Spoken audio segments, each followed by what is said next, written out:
We're live? Yeah. Good evening. I'd like to call the Committee of the Whole for Monday, December 5th, 2022 to order. First off, any disclosures of pecuniary interest? Seeing none, we'll move to approval of the agenda. We need a mover and seconder. Moved by Councillor Frake, second by Councillor Charwa.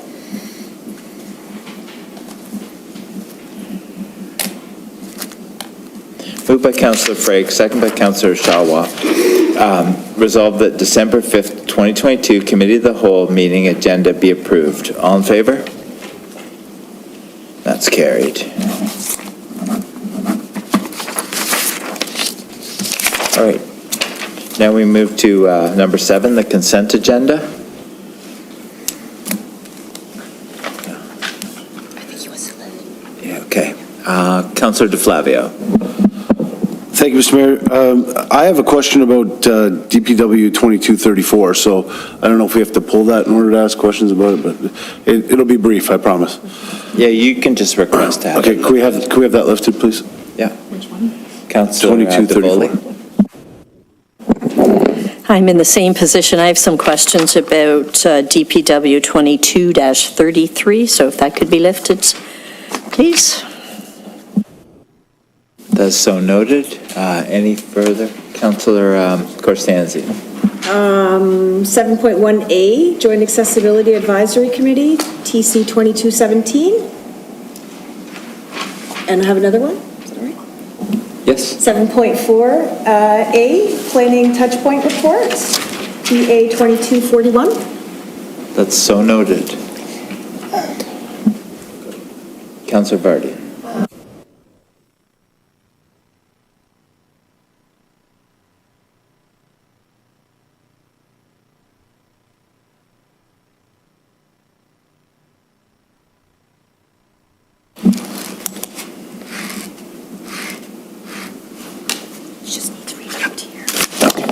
All right, we need a mover and seconder for the remainder of the consent agenda. Councillor DeFlavio, Councillor Frake.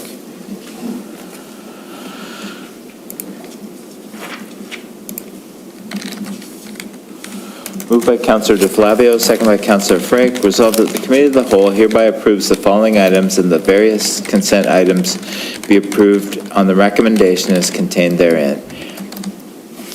DPW 22-29, 2019 to 2022 Roads QMS Management Review. DPW 22-30, 2022 Roads QMS Operational Plan Endorsement.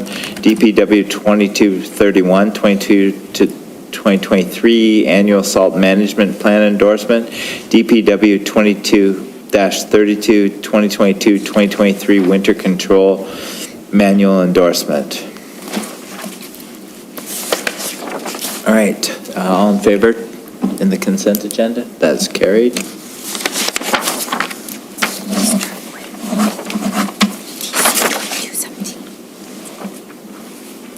All right, now we move to section 7.1, Administration and Finance, TC 22-17. Councillor Corstanzi, would you like to start off the speakers? Yeah, thanks. I just have a couple questions about the Joint Accessibility Advisory Committee. All the policies look great, and I'm just curious as to the implementation and accessibility of, does this cover all services, or is just policies for like staff and for, does anybody know? There's nobody here.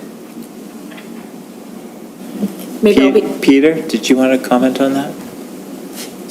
It's actually not working, but what did you mean by services? well, so we have human rights violations in our transit system, and we have it in recreational services and stuff like that. So, well, this is the Accessibility Advisory Committee. I wasn't sure if they oversee things like that, or they're more just policy.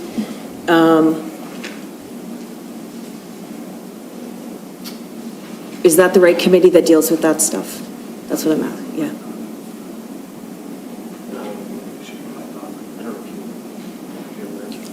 Turn your mic off.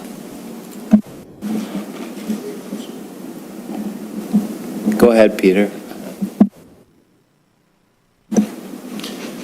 Yeah, I think that is the committee that would cover that. So I'm not sure what you mean by services, but it's listed in the attachments. I don't know if you saw the accessibility plan, but yeah.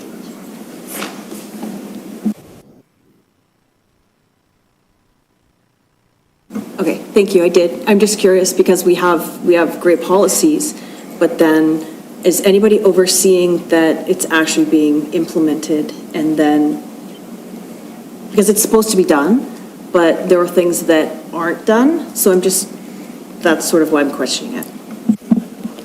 All right, Sarah will Yeah, comment on see you, Mr. Mayor. So the four-year multi-year plan, whatever we have in there, the accessibility committee ensures that it is done. If there's anything outside, we can always put in a request to do it. For example, we had some facility audits done right outside those plans, so it can be done through the committee.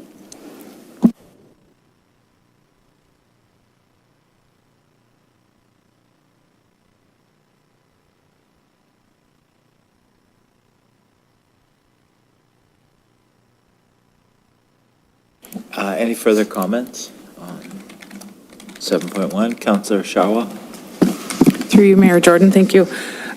So my question, I don't know if it's kind of the same as Jennifer, but I'm just wondering as far as how we're communicating this between departments, because I noticed there's a lot of, accessibility issues throughout the departments. So do we have any kind of policies in place, Sarah? I'm hoping you can clarify, like how this comes down to everybody that works within the town?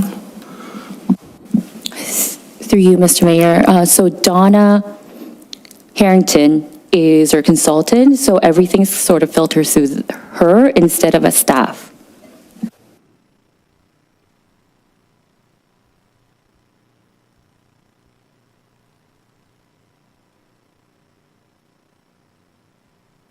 Seeing no further questions, we're just preparing the resolution for 7.1A.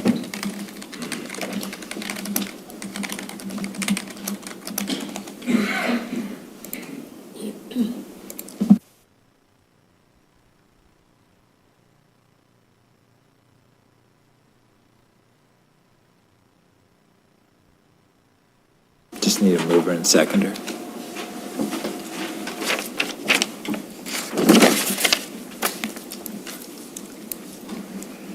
Moved by Councillor Corstanzi, second by Councillor Sharwa.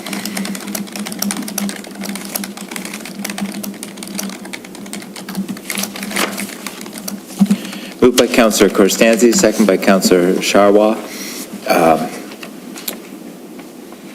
That report TC 22-17 JAAC Multi-Year Accessibility Plan 2022 to 2026 dated December 5th, 2022 be received and that council approve the 2022 to 2026 Multi-Year Accessibility Plan dated June 23rd, 2022. All in favor? That's carried.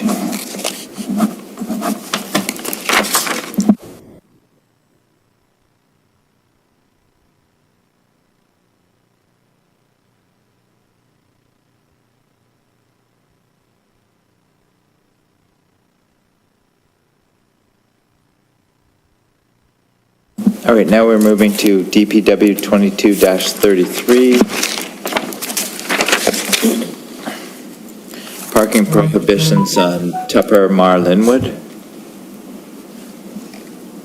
Comments? Councillor DeVoley. Mayor Jordan, I guess my question might be to the Director of Public Works. Hi, Brandon. I understand the report. I understand what, the parking restrictions that are going to take place. My concern is about what's going to happen to the parking at the hospital during construction. And both to the employees who park in that parking lot and to all the construction employees. And so my question really to you, Brandon, is do we know what the plan is and where all these cars will be going during construction?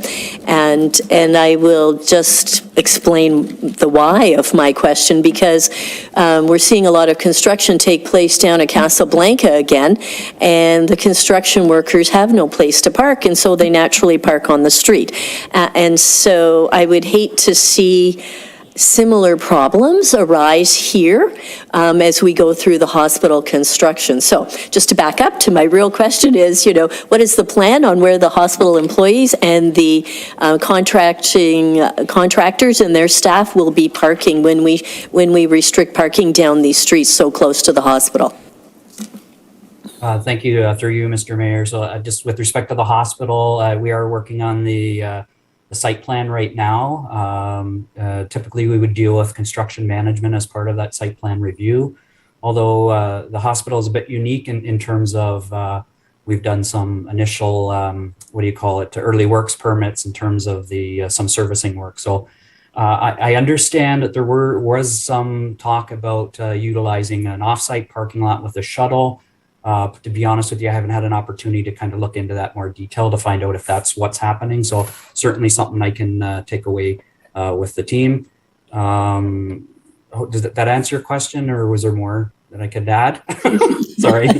Yeah, sorry. My question had, mentioned a number of things. Yeah, I guess my concern about restricting the parking, and I certainly do understand the consistency of what we are trying to do, but I'm wondering if we need to think first about what the plan is at the hospital and where all of that parking is going to take place before we shut down the street right next to it, right? Are we really just kind of moving the parking problem to other streets by taking this action tonight? Or, should we delay this just by another month while you can look into this a bit more? I don't want to put the cart before the horse, I guess is the expression. No, sorry to jump in. So through you, Mr. Mayor, I think that's a valid point, and that's kind of what kind of staff had said in our thoughts in terms of the petition that came in is we don't object to this. However, at the same time, we're not sure it's entirely required, but we're kind of, cognizant of what the residents have asked for. Because we've already implemented restrictions on the southern portion of the street, Linwood, we didn't think it was a major concern extending it further, but that is a valid concern that, are we moving the parking around or pushing it to another location. I just got a message actually while we're speaking from Sarah indicating that the church, the Baptist church, I believe, is providing off-street parking, and they are providing a shuttle service to the workers. So again, that's something that we'll obviously monitor and keep an eye on as we move forward. And with respect to Casablanca Park, very similar thing that we're going to have to look at, and as well as the fifth wheel development as it builds, as well as there is going to be some short-term pain for the construction that's occurring that we're going to have to try to manage as we move through that construction process. Councillor Vardy. Thank you. I was just going to add that there is a shuttle bus to the Baptist church with the hospital's been renting, and it's paid parking. I believe it's $30 a month. Excuse me. But we do have an issue with parking, and I'm quite sympathetic to what's being proposed here. And I'll be bringing forward some parking restrictions for other streets in sort of south of Main Street, because once the snow comes, we don't have sidewalks in those surveys. And there's parking, people can't get out of their driveways. And then once we've got kids, strollers, whatever, it's going to become a very dangerous situation. So some people are opting not to pay the $30 a month and just not use the Baptist church, but it's not really fair to the residents that are living in that area. So yeah, it is a problem, and I'll be coming forward with some for the area sort of south of Main Street. Any further questions on DPW 22-33? Seeing none, moved by Councillor DeVoley, second by Councillor Vardy, resolved that report DPW 22-33, amendment to bylaw 16-82, parking restrictions on Tupper Boulevard, Mar Avenue, and Linwood Avenue, dated December 5th, 2022, be received and that the proposed bylaw amendment as described herein be approved by council. All in favor? That's carried.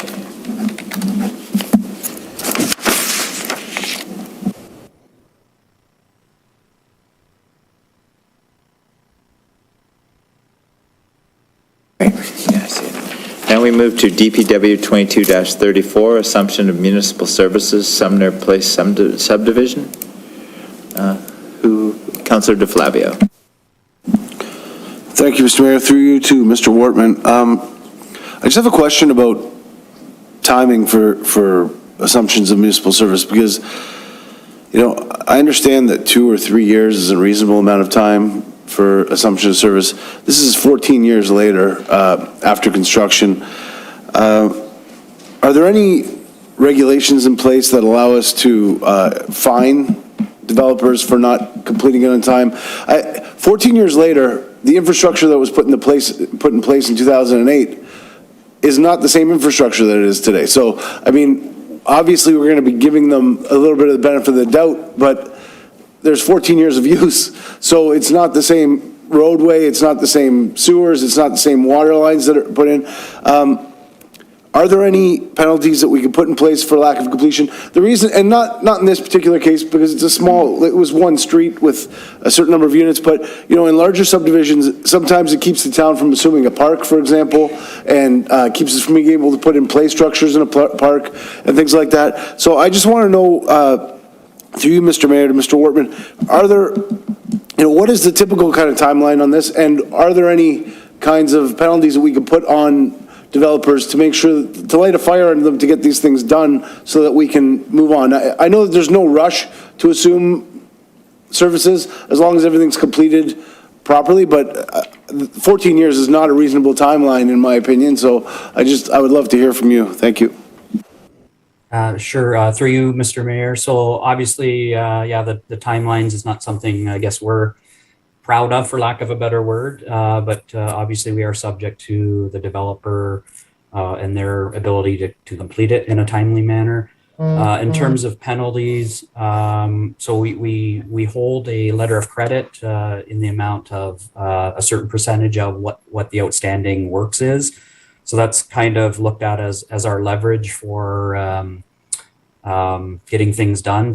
But to be honest with you, it's very rare that we would end up cashing that and using it to complete those works on behalf of the developer. In terms of penalties, I'm not sure. I mean, that's something I can definitely look into with our team. Is there, you know, could we benchmark against other municipalities and what they're doing to try to keep that moving? But I can't, you know, say right off the bat that I have any idea in terms of penalties at this point, other than the letter of credit.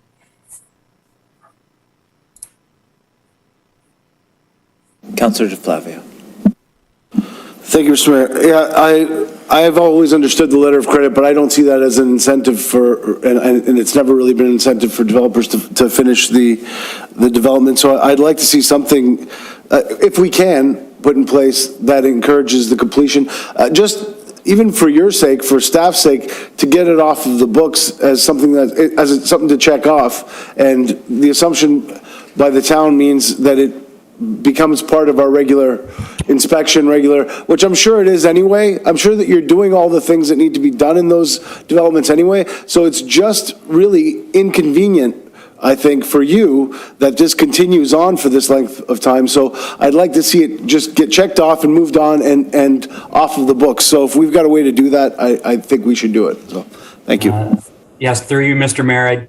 No objection there. I think it's in our interest as well to get them through that period, the maintenance period, and get them assumed. It just, again, it's, you know, trying to review things 18 years later. Yes, it does become a bit challenging. So I don't object, and I actually agree with your input there. Councillor Sharwa, then Councillor DeVoley. Through you, Mayor Jordan, thank you.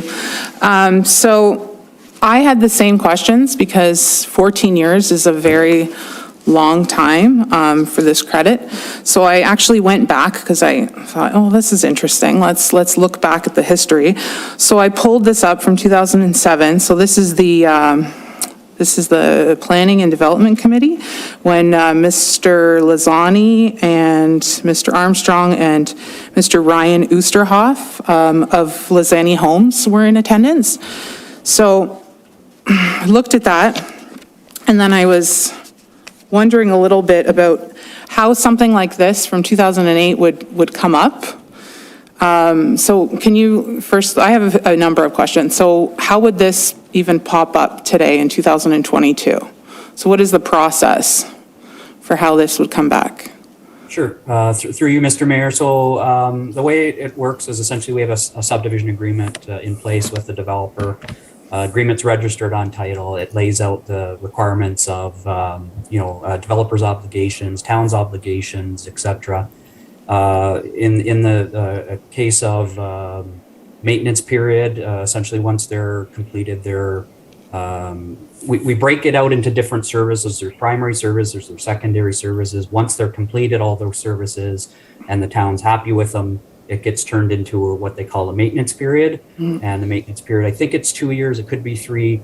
But beyond that, once that maintenance period is cleared, basically the development can be assumed, providing that they meet all of the obligations in the site plan or subdivision agreement. So in this case, it was, we have been working with the developer to try to rectify any outstanding items that were in the development agreement. Unfortunately, that did take a long time.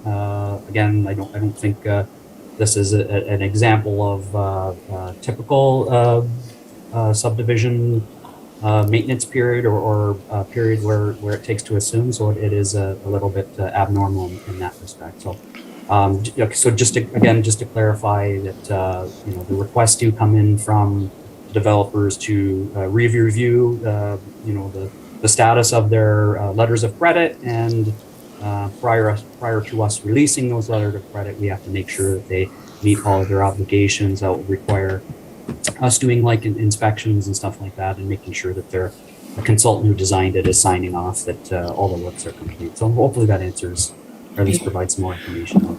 I do have a few more questions. So because this is almost $300,000, it's a lot of money, right?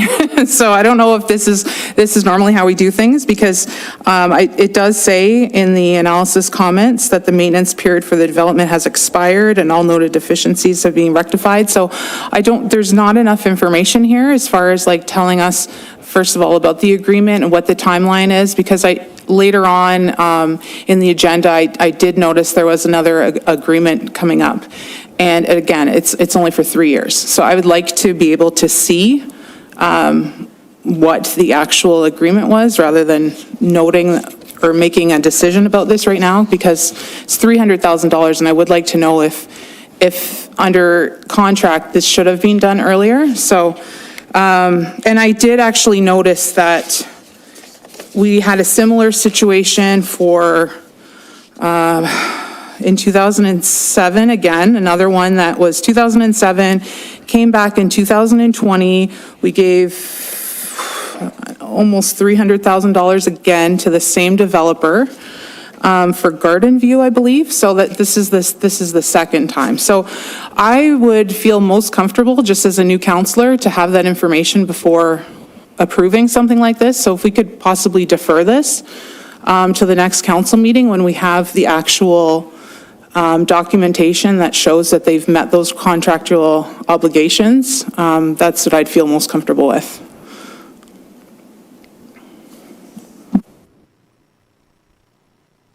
So I'd like to have a motion to defer.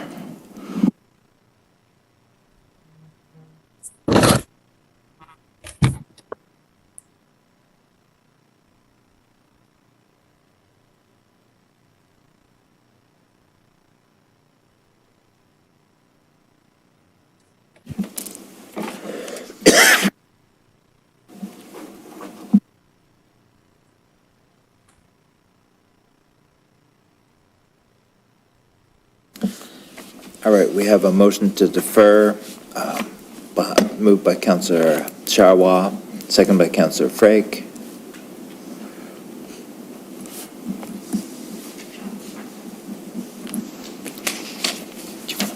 December 19th. Do we want to specify a date or not? Okay.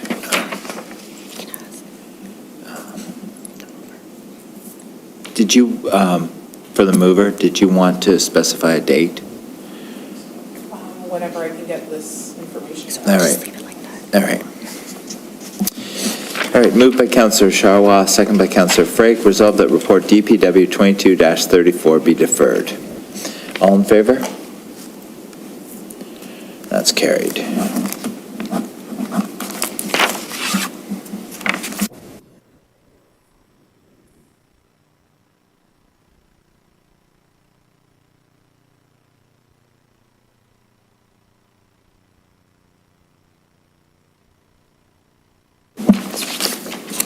All right, now we're moving to Section 10, Public Works, 10.1A, DPW 22-35, 397 Park Road North, ash tree risk mitigation update. Brandon?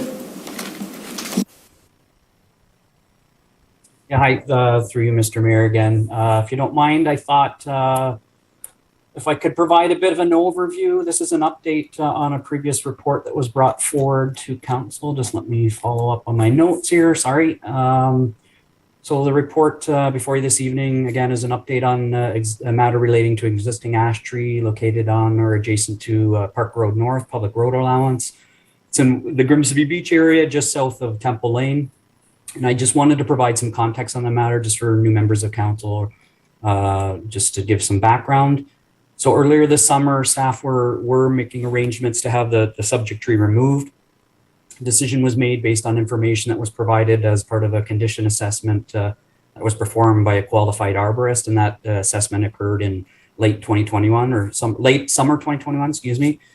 So prior to staff affecting the removal of the tree, a motion was brought forward by council, and that was in the June 6th council meeting or committee of the whole meeting. The resulting resolution directed staff to obtain a second opinion about that tree condition assessment from another qualified arborist. So we completed that assessment, and we brought a report forward on the September 6th council committee meeting, and the matter was ended up being deferred to September 19th. Prior to the September 19th meeting, we were made aware that the resident had retained their own arborist to complete essentially a third assessment of the tree. At that meeting, staff presented their findings, and based on the town's assessment, and the resident arborist also attended and provided their own findings. I guess it's fair to say that the findings between the assessment that the town had, the contractors that the town had hired, and the residents contractor were very different or presented different pictures. So the report before council at that time concluded that, staff felt there was too high a risk into continuing to maintain the tree, that it was in decline, at risk of failure, and staff would be proceeding with its removal.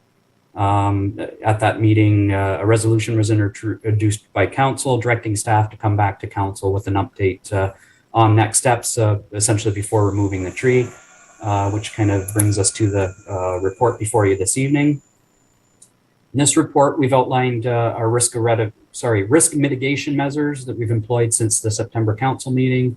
Focus here was to provide some form of protection to the roadway and its users until such a time the tree could be removed or brought into a condition of that we felt it was safe or at low risk of failure. The resident has since claimed that the tree is a boundary tree. So essentially they've claimed that it's on both properties or shared between the town and themselves. So in trying to work with the residents' interest, staff have pivoted to try to prune the tree to make it safe, opposed to removing it entirely. As the residents expressed concern with both the arborist the town had retained essentially that they weren't providing a biased or an unbiased review. Staff had been working the resident to retain an arborist that would be agreeable to them. We now come to an agreement with the arborist and trying to schedule a date and time to complete the appropriate pruning. Also to add, just in the short term, we're maintaining the mitigation measures until that work's complete. So we've also commissioned a legal surveyor just to conclusively determine ownership of the tree. In the long term, because the tree is in irreversible decline, we'll be carrying out an annual assessment of the tree and completing additional pruning if determined necessary. We feel this measure is necessary to keep the tree and maintained in a low risk of failure. Happy to take any questions. Thank you, Brandon. Councillor DeVoley. The famous tree, which is in Ward 1. My question to the Director of Public Works, Mayor Jordan, is to ask how the tree fared in the last number of days when we had really, really high winds, gusts of winds, and so on. How did it make out? Through you, Mr. Mayor, as far as I know, well, the tree is still standing, so that's a good sign. Other than that, I can't tell you if there's any branches that fell or anything like that, but the tree is still standing.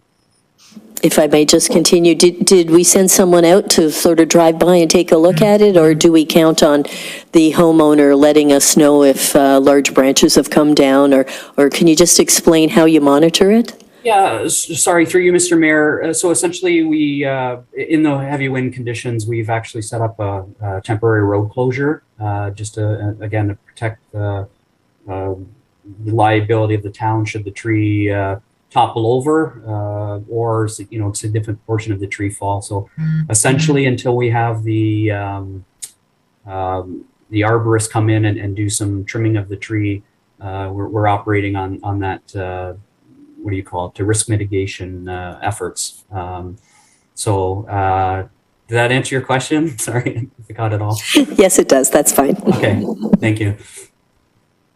Councillor Frake.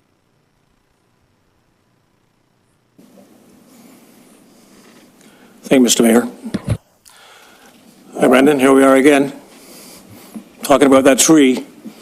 I met with Brendan and the owners during the week here in this building, actually, to go through next steps with this tree. And it's this has been going on for a while, and I can tell you and tell everybody in this council chamber and in the community, for that matter, and the people who live on the street, that the arborists who have the three arborists that have taken the time to look at this tree, they've risked it at low to medium, not high. There's no high risk in there at all.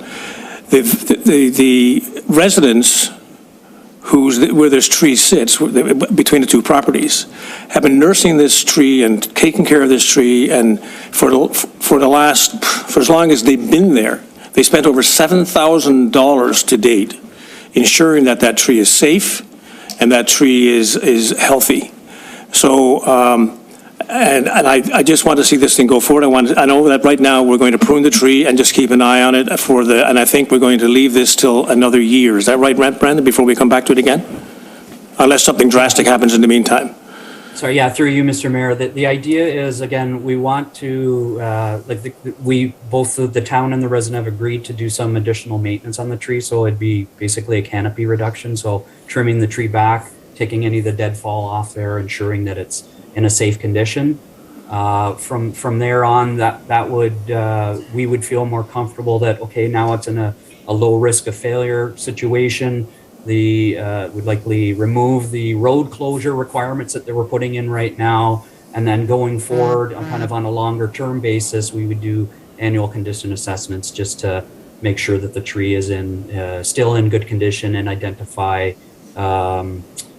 if there's any additional trimming measures that are needed on a kind of on an annual basis. So just to clarify, the tree is in decline, it is dying, it is an ash tree that's infested with the emerald ash borer. So that is why this one's a little bit different in terms of our attention on it as well. So, if I might continue. I'm not a tree expert. We do have one on, the mayor is. The mayor might be able to speak to this. I believe all trees are dying, like all of us. We're all dying every day. So yes, the tree is dying, of course it is. But I got to say that the arborist reports that I read, in two cases, they used two different measurements for the health of the tree. And the one that the resident used seemed to be much more accurate or much more detailed than the arborist that we used. I mean, they used a different method. Anyways, we're just going around in circles here, but I think we just need to pass this, receive this, move on, prune the tree, and let's come back to it again in about a year and monitor in the meantime. And I think that the residents are beginning to feel that, they're being picked on. That was one of the things that came up in the conversation we had. There's street closed signs going up all the time. There's people going down there measuring the tree and checking the tree. They're beginning to feel intimidated, to say the least, about this tree. So I think we just need to move on with this and receive this report, and let's make sure everybody's happy from here on in until we get another report. Thank you, Mr. Mayor. Any councillor? Can I ask the mayor his expert opinion? I mean, I know you are, if you don't mind, because you are a tree expert, more or less. Well, all right, if council's okay with me commenting, just the fact that yes, that ash tree is in decline. Yes, it did have an infestation of emerald ash borer that's moved on. It's not there now.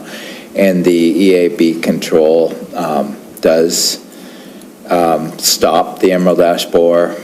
Right now, emerald ash borers are in a low population cycle, so they're not infecting many trees right now, so that tree's infectation is still there. There is that evidence of, I think it's flower gall on the ash, but the pruning by the tree company will remove that and remove that infestation and the viruses caused by that. Given the fact that the high winds earlier this week, that tree didn't fall and wasn't compromised, gives us a pretty good indication that it is structurally sound. So I think checking it in a year is the wise thing to do. So, Councillor Sharwa. Thank you. So Brandon, I would just like to say that I appreciate the fact that you're going to work with this homeowner. I have spoken to the homeowner as well. She's very attached to the tree, loves, obviously, feels very passionate, as we all do, for different things. And I'm satisfied with, all her, it's not an arborist, I know there's a term for it, the tree protection, what was it, tree risk assessment and all of that. So just in short, I'm very happy that you are going to work with her and that you have, is it true that you will be using the arborist that was suggested as well? Is this have you discussed the arborist that you are going to be using for the pruning? Brandon? Through you, Mr. Mayor, that's correct. Resident suggested an arborist. We've reached out to that arborist. We've had a discussion with them, and we are currently looking at scheduling them to come in and do some work. Again, we've in the discussions with the resident, I think we both understand that ultimately the arborist is going to make that call in terms of how much trimming is required of that tree, and we both agree that it's not up to us, to a resident or ourselves, to make that decision. That the professional will make that decision in terms of how much needs to be trimmed. So again, we're relying on the arborist to provide their professional opinion and do the required maintenance to make the tree safe. So then we can, for lack of a better word, be out of everyone's hair for the next little bit until we do our further assessments. Okay, but so this is the arborist that they had asked for as well, right? And just clarify that? Okay. Yes, through you, Mayor, that's correct. Okay, and lastly, will there be any notification to the resident as well, so that they know when this is happening and they can ask questions, so that it's not like just, somebody just knocks on their door randomly, or they're not there, and, like, I'm sure that they would kind of want to know what's going on, just for their own sanity, basically, right? Sorry, through you, Mr. Can you just clarify that you're talking the resident with the tree? Is that? Yes, I'm just wondering if there's going to be any communication as far as letting them know when this is going to happen, just so that they're like aware that it's happening and it's not a surprise. For sure, through you, Mr. Mayor, for sure, yes. Thank you, Brandon. Welcome. All right, any further questions? Seeing none, moved by Councillor DeVoley, second by Councillor Frank. Resolved that report DPW 22-35 Ash Tree Risk Mitigation Update, 397 Park Road North, dated December 5th, 2022, be received. All in favor? That's carried.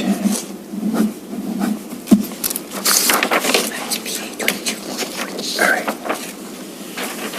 Now we move to 7.4A, PA 22-41, Planning Touchpoint Report. Councillor Corstanzi. Through you, Mayor. I just have a question about number 18 for Windward Drive.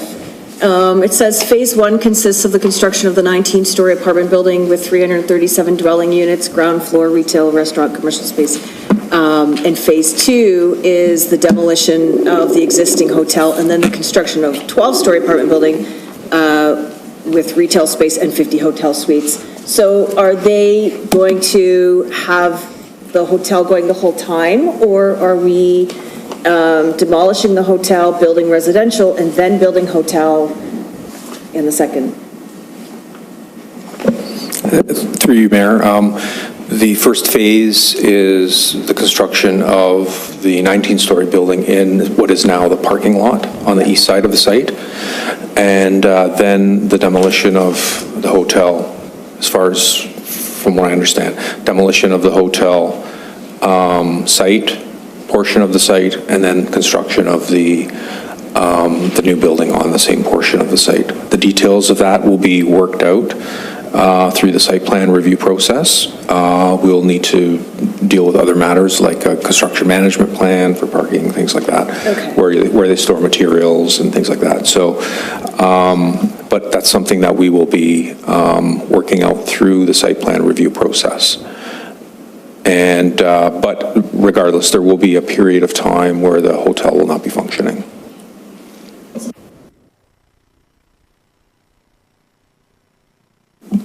Councillor Vardy. Thank you, through you, Mr. Mayor. Did they not make a commitment to ensure that there was a functioning hotel throughout this process? Or have I got that wrong?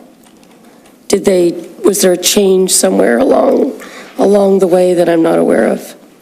No, through you, Mayor, there was a commitment for a period of time that the hotel would be functioning on the site, and it's in the zoning amendment. Until when? I think it's a period of 6 years, that was the commitment. No, but Minimum. I thought there was going to be a functional hotel space, sort of a continuous functioning hotel space. Am I incorrect? I don't recall that part of the discussion, Okay, but the commitment is in the bylaw, so that council passed. Okay. There's a period of time within which the hotel was to continue. all right, thanks. Councillor Sharwa. And Councillor Frank. So thank you, through you, Mr. Mayor. So my concern, like I've, followed this before we were on council, and I could have sworn that in the Phase 1, that is when there were going to be 72 or 73 hotel rooms. Is that correct? Right? That's correct. Their proposal during the site, or during the zoning amendment process, was to move the hotel from what I recall, from the existing hotel into the newly constructed Phase 1 building, and then do the demolition. And the proposal was, at the time, 72 units. and now it's 50 units. Okay, so just going back, Phase 1 was supposed to have hotel units in it. Now it does not have any hotel units in it. Is that correct, or am I getting that information wrong? That is correct, through you, Mayor. Phase 1 does not have hotel units in it in the current proposal that we're reviewing. Okay, so my concern is that we're going to have a building that was approved with the understanding that there were going to be these hotel units. That was the main draw for this building. And that now we're going to pass that on to Phase 2, and then Phase 2 is going to come and we might not get any hotel units. Like, is there anything that's written that says what they are mandated to put in there? Through you, Mayor, the zoning amendment that was approved for the site has a commitment of a hotel functioning on the site for a period of years once it's occupied.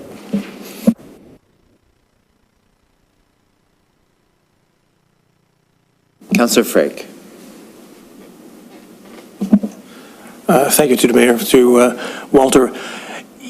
Yeah, I think we're all kind of confused because, and so am I. I thought that when we had this discussion here, which seems so long ago now, that the old hotel would stay in place until the new hotel was built, and then they would close down the old hotel, destroy it, and build the other unit, the other building. Is that correct? Did I understand that right? Yes, the plan is to build Phase 1 in the parking lot. Yes. And then demolish the existing building. Right. And build Phase 2 where the existing building sits. So,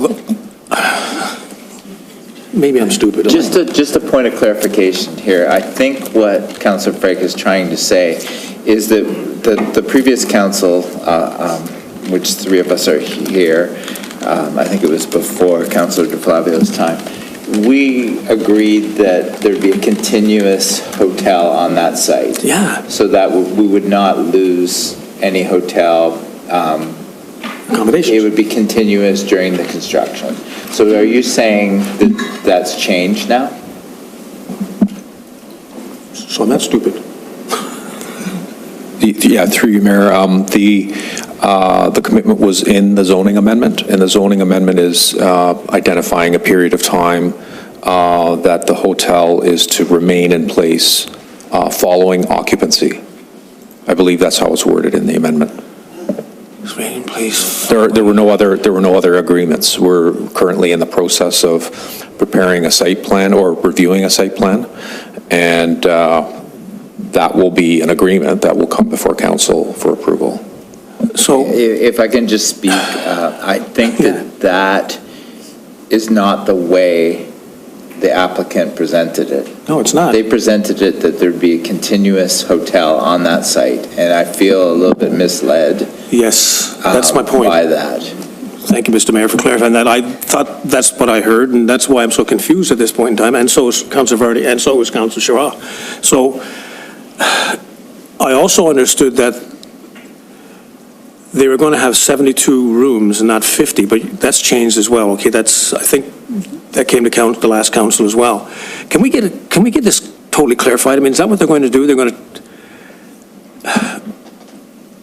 tear down the old hotel with no hotel. There's going to be a time frame where there's no hotel. That's not what we understood in this council, or on the old council.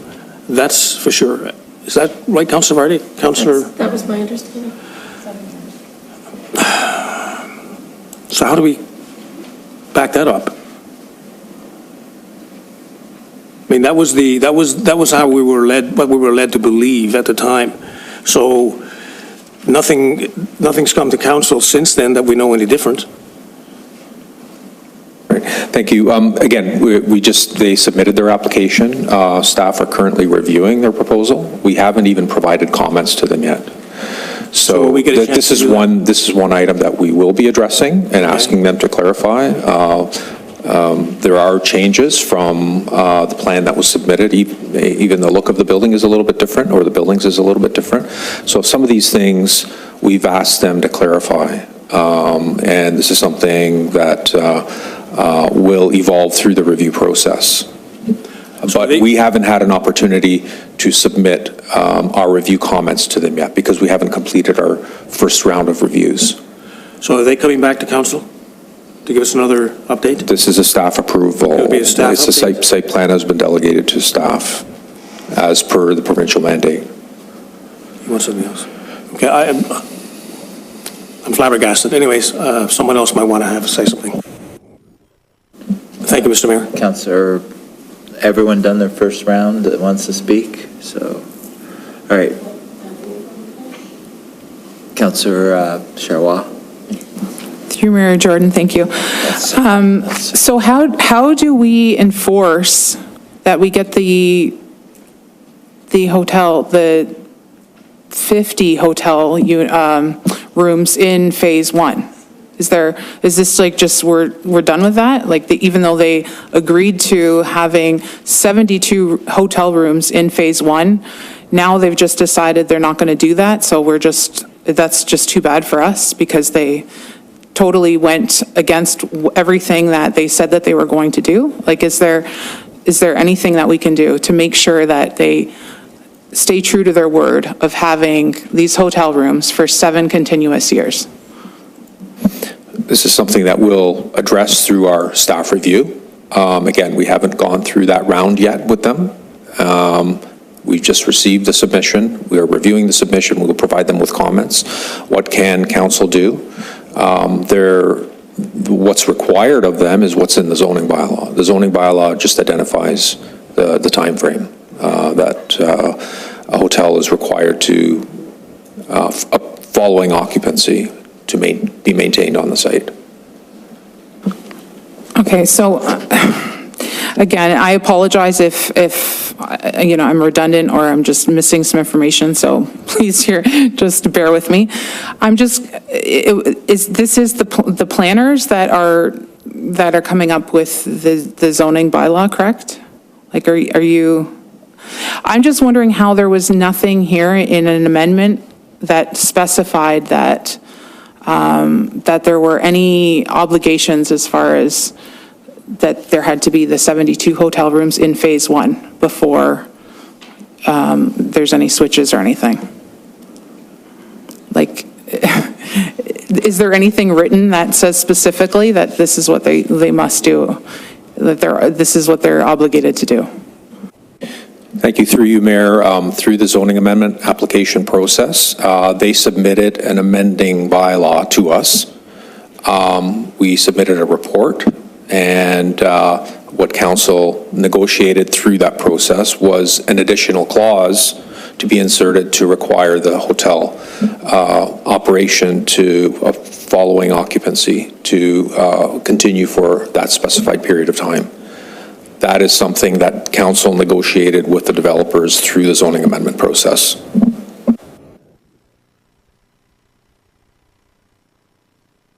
Councillor Barty, then Councillor Costanzi. Thank you, through you, Mr. Mayor. I find it really disconcerting that that there's been this change, which is not a desirable change, that we weren't really informed about it, and that it's taken a lot of pressing just to get sort of the straight answer here. So what I want to know is, if site plan delegation is now delegated to staff, how do you reflect council's will or desires in that, or do you? Again, as I stated previously, we haven't completed our first round of reviews. We didn't inform you of it. Actually, we did inform you of it. We put it in the report. So there is a change to the plan in the report. Again, we haven't had an opportunity to complete our first round of reviews, and we will be submitting our comments to them once our review is done. And this is one of the items that we will be addressing. So you didn't answer my question, which was, how do you reflect the will of council given that site plan has been delegated to staff by the province, how do you reflect the will of council in your decision-making? That was my question. We will be relaying the things that you're saying today, which were the things that were presented to this council at the time when the zoning amendment was considered by this council. So we will be asking them to address it, explaining why the changes have been made to the plan. And then, again, we can't deal with it as staff until we identify the issue, typical of any site plan submission. If we identify any flaws or design issues that we have concerns with, if there are any significant changes from when a development was approved through the zoning amendment and official plan amendment process, we need to identify those issues, present it to the applicant, and then the applicant has an opportunity to respond to our concerns. And we haven't gone through that process yet. Okay, but so maybe I'm thick here, but my question is, in your decision-making, how do you reflect the will of council? Because you now have the delegated authority. We no longer have it. It's kind of out of our hands. So how do you incorporate, because you'll be the decider, how do you incorporate in what you do council's will? Thank you. Through you, Mayor. I thought I explained it, but yes, we need to have that dialogue with them. As the approval authority, staff will have to address that issue. But in the end, it'll be you who decides, right? It'll be staff that decides, that's correct. So my question to you is, how do you, staff, bring in council's will in your decision-making? I know you're going to tell the developer what council wants, blah, blah, blah, and they can say, oh, they can stuff it. But my question is, how will you then, how do you incorporate our will into your final decision-making? Through you, Mayor, again, I'm going to ask you a pointed question. I apologize. Are you asking me if I will refuse their site plan application if they don't include their proposal as proposed through the zoning amendment process? I have no problem with direct questions, so don't worry about that. But my question is, what factors, do you bring into play when you're making your decision? Because ultimately, you could just disregard us. You could just you could just give the developer whatever they want.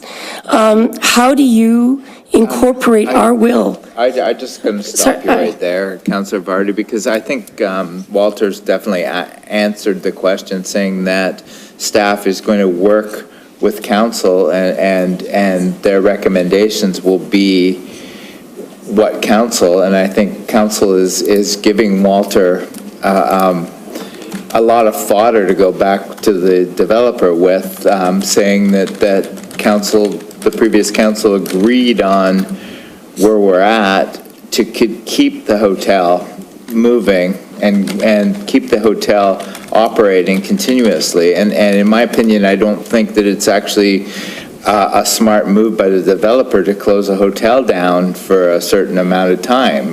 To keep it continuously running is a much better business plan. So, with all due respect, though, Jeff, that wasn't what I was trying to get at, but I'm not going to belabor it here, so I'll just leave it at that. Councillor Corstanzi. So just to be clear, on the proposal, it was proposed that the hotel would be built in the first one. It would be ongoing.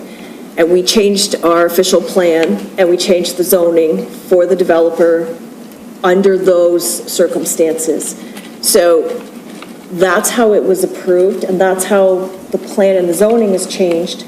And now all of a sudden, the proposal has changed from the developer So what's to say, and then it'll be up to staff to decide yes or no for that. So what's to say the developer doesn't build their 19-story residential and then decide, you know what, we can't build this hotel now, and builds another 12-story residential?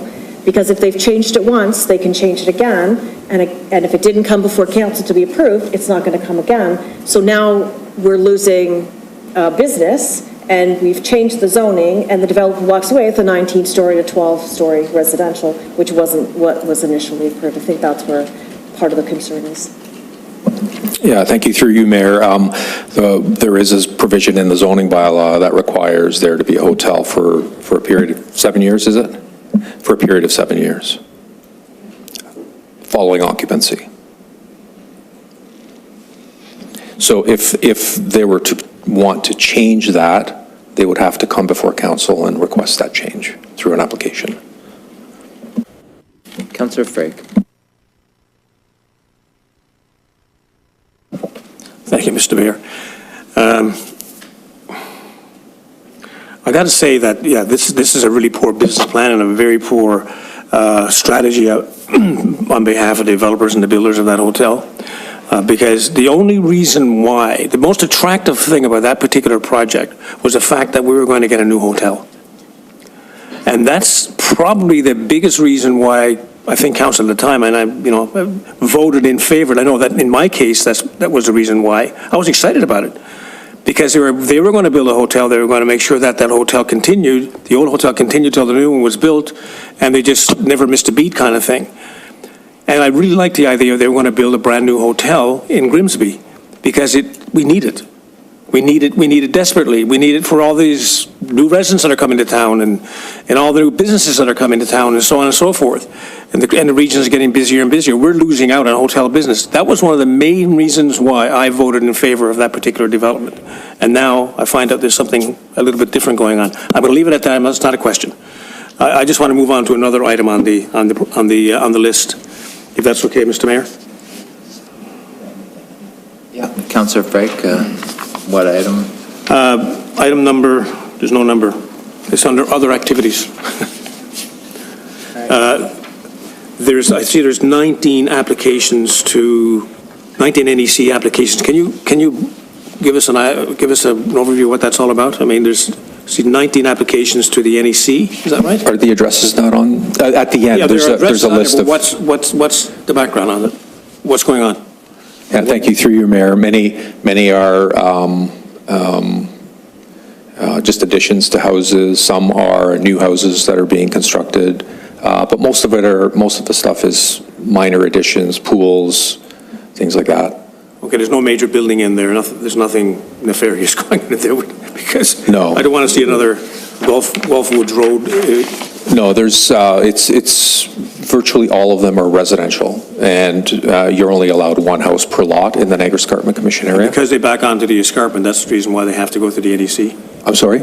Because they back onto the escarpment, that's why there has to be an NEC application? The Niagara Escarpment Development Control Area, through you, Mayor, doesn't only cover the escarpment proper, it covers lands, I'll give you an example, like in the downtown area, it's the rear lots of Old Corporation Plan 4, so behind the lots on Main Street. West of Kerman Avenue, it's the boundary is Main Street itself, all the way to the town boundary. So everything between Main Street and the escarpment is in the Niagara Escarpment Development Control Area. On the south side, it follows Ridge Road up to Allway, I believe, and then it follows a concession line all the way across town until it gets to Park Road. Then it goes a little bit south because the escarpment kind of meanders a little south. So it's a large swath of land that's regulated by the Niagara Escarpment Commission. Okay, all right. So most of those things are stuff that you wouldn't even know about, like that if it wasn't in the NEC area, it would just be building permits that people would be applying for. Is 37 Bartlett in the NEC area? No. It's in the Niagara Escarpment Plan, but it's not subject to their development control. Okay, thanks. Thank you, Mr. Mayor. Okay. All right, Councillor Sharwal.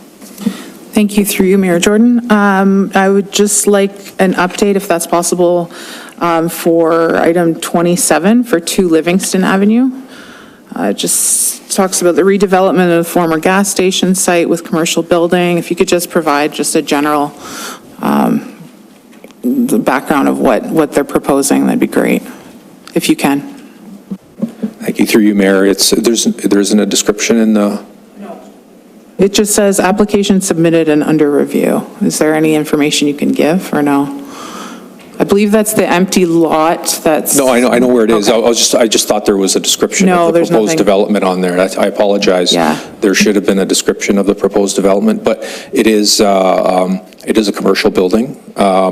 One-story, portion of it's two-story, with parking in behind. The building is generally close to the sidewalk, a couple meters off the sidewalk.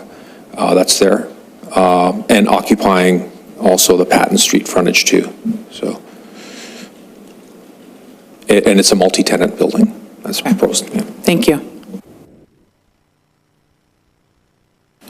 All right, seeing no further questions to the planning touch point, moved by Councillor Corstangi, second by Councillor Vardy, resolved that the report PA 22-41, planning touch point report dated December 5th, 2022 be received. All in favor? That's carried. Thank you, Walter.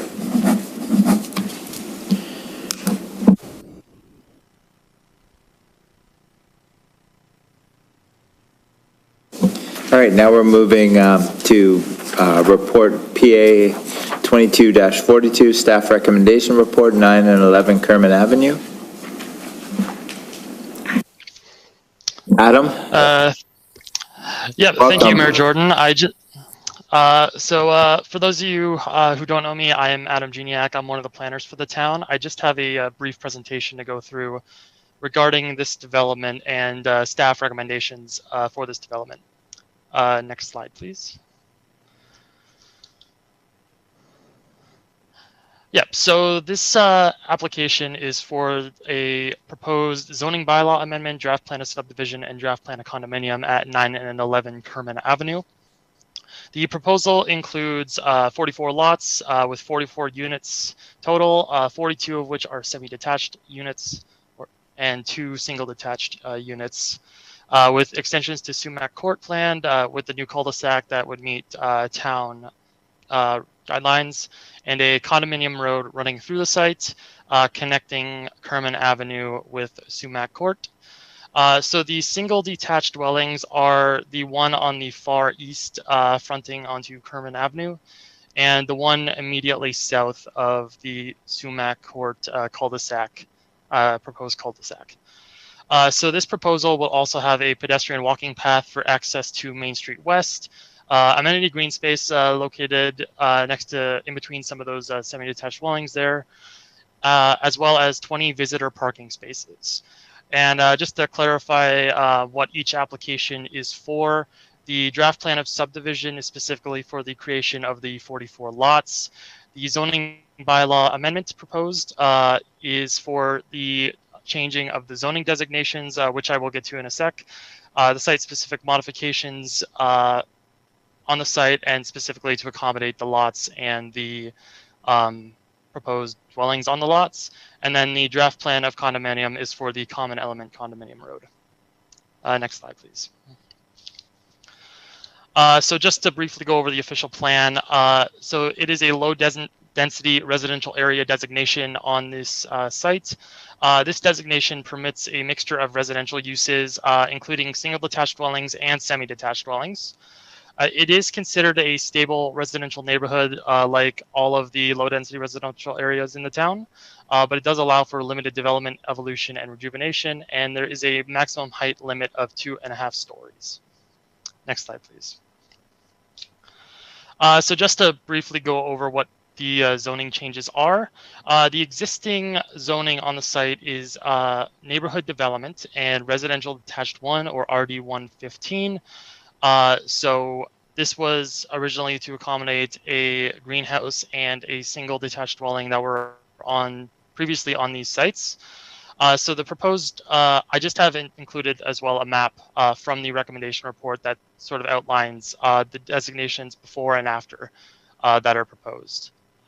Also from the report, I have included these tables that outline what the proposed zoning are.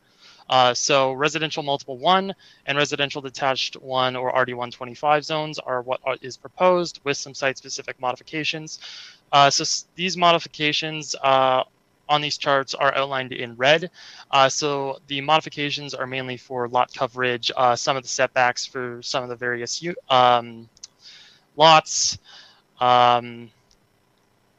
garage width, accessible parking space dimensions, and for allowing a single detached dwelling as a permitted use in the RM1 zone. And again, all of these modifications are listed in Appendix B in the staff recommendation report, the draft zoning bylaw amendment. Next slide, please. So just to briefly go over the process so far, a pre-consultation meeting was originally had for this development back in June, I believe, of 2021. So the original proposal for this development was 47 units, 44 semis, and 3 singles. That has since been dwindled down to the current proposal of 44 total lots with the 42 semis and 2 singles. So this application was submitted back in August of 2021 and deemed complete in October of 2021. Following its being deemed complete, it was circulated for review to members of the public by being posted on our website, as well as staff and agency review. And after these plans were circulated, a open house was scheduled for January 10th, 2022. And it was happened where some comments were heard from members of the public, which I will go into in just a moment. There was also a public meeting that was held a little more recently, September 26, 2022. So there is a bit of a gap between each of these meetings, mainly because there were some revisions and modifications needed following the public meeting and the receiving of staff and agency comments on the first submission. That originally had the 47 lot configuration as opposed to the 44 lot configuration now. So these revisions and analysis were made, and now staff has made a recommendation report to bring to this committee this evening. Next slide, please, Peter. So just to briefly go over and summarize some of what the main comments were that were received, there were a number of comments made both by staff, the members of the public, and agencies. So to begin, street and neighborhood character were discussed, and this was specifically along Kerman Avenue and the types of developments that make up the character of Kerman Avenue, mainly single detached dwellings on larger lot sizes. And this was brought up again at the open house back when there were 2 singles proposed to be fronting on Kerman instead of 1. Traffic impacts were also a frequent point of contention as well from members of the public, particularly to the increased number of vehicles on Kerman Avenue, or the possibility of people cutting through the development between Kerman Avenue and Sumac Court, just to go around the Kerman and Main Street intersection. As well, there were a number of trees that lined the northern portion of the property that were cut down that were mentioned back in the public meeting by some members of the public. Storm drainage was an issue that was brought up by some agencies, mainly as to where the storm drainage would be going. This is part of the reason for the large gap between the open house and the public meeting, just looking at some of the solutions for storm drainage before being settled on access to Kerman Avenue.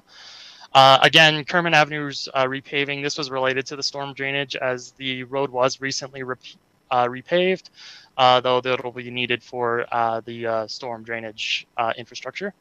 And then amenity space location is also located to, related to that as well, also related to providing a bit more of a buffer between Kerman Avenue and the rest of the development. Next slide, please. So staff reviewed all of these comments from the agencies, members of the public as well. So staff determined that the lot proposed along Kerman Avenue now fits within the character of the street and provides a bit of a buffer to the rest of the development on 911 Kerman Avenue, specifically a buffer to the semis that are proposed.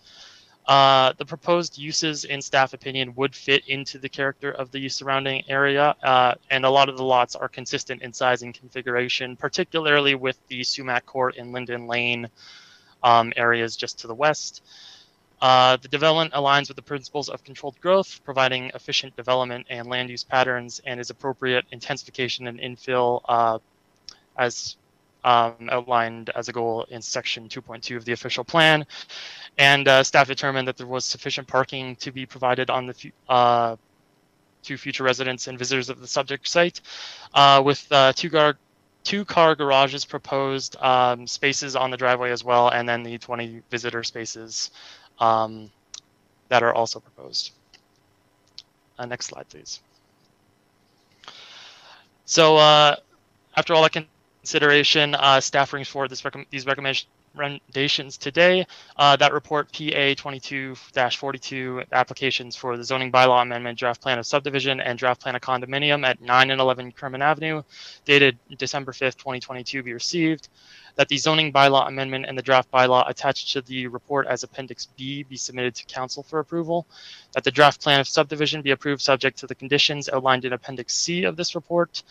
That the draft plan of condominium be approved subject to the conditions outlined in Appendix D of this report, and that the mayor and clerk be authorized to sign the agreements on the town's behalf.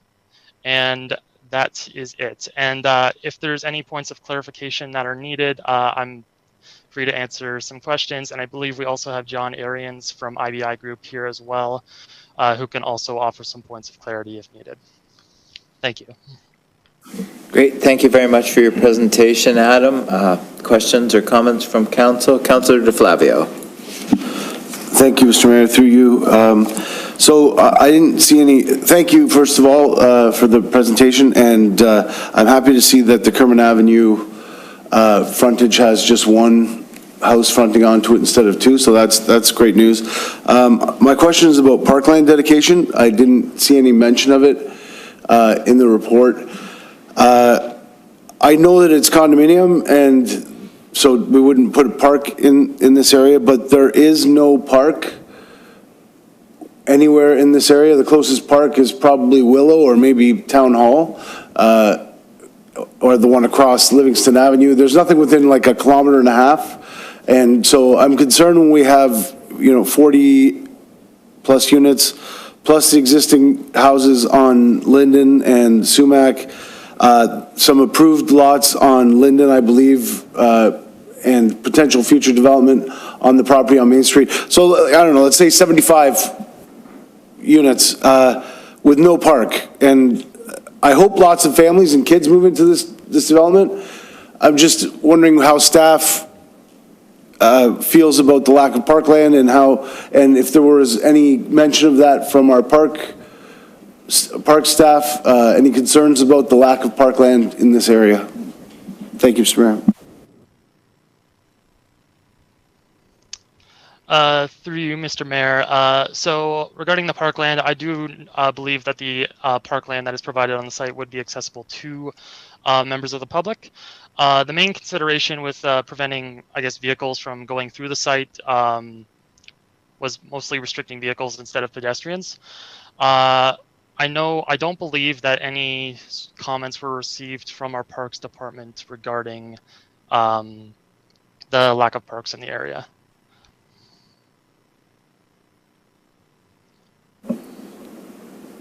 Councilor DeFlavio.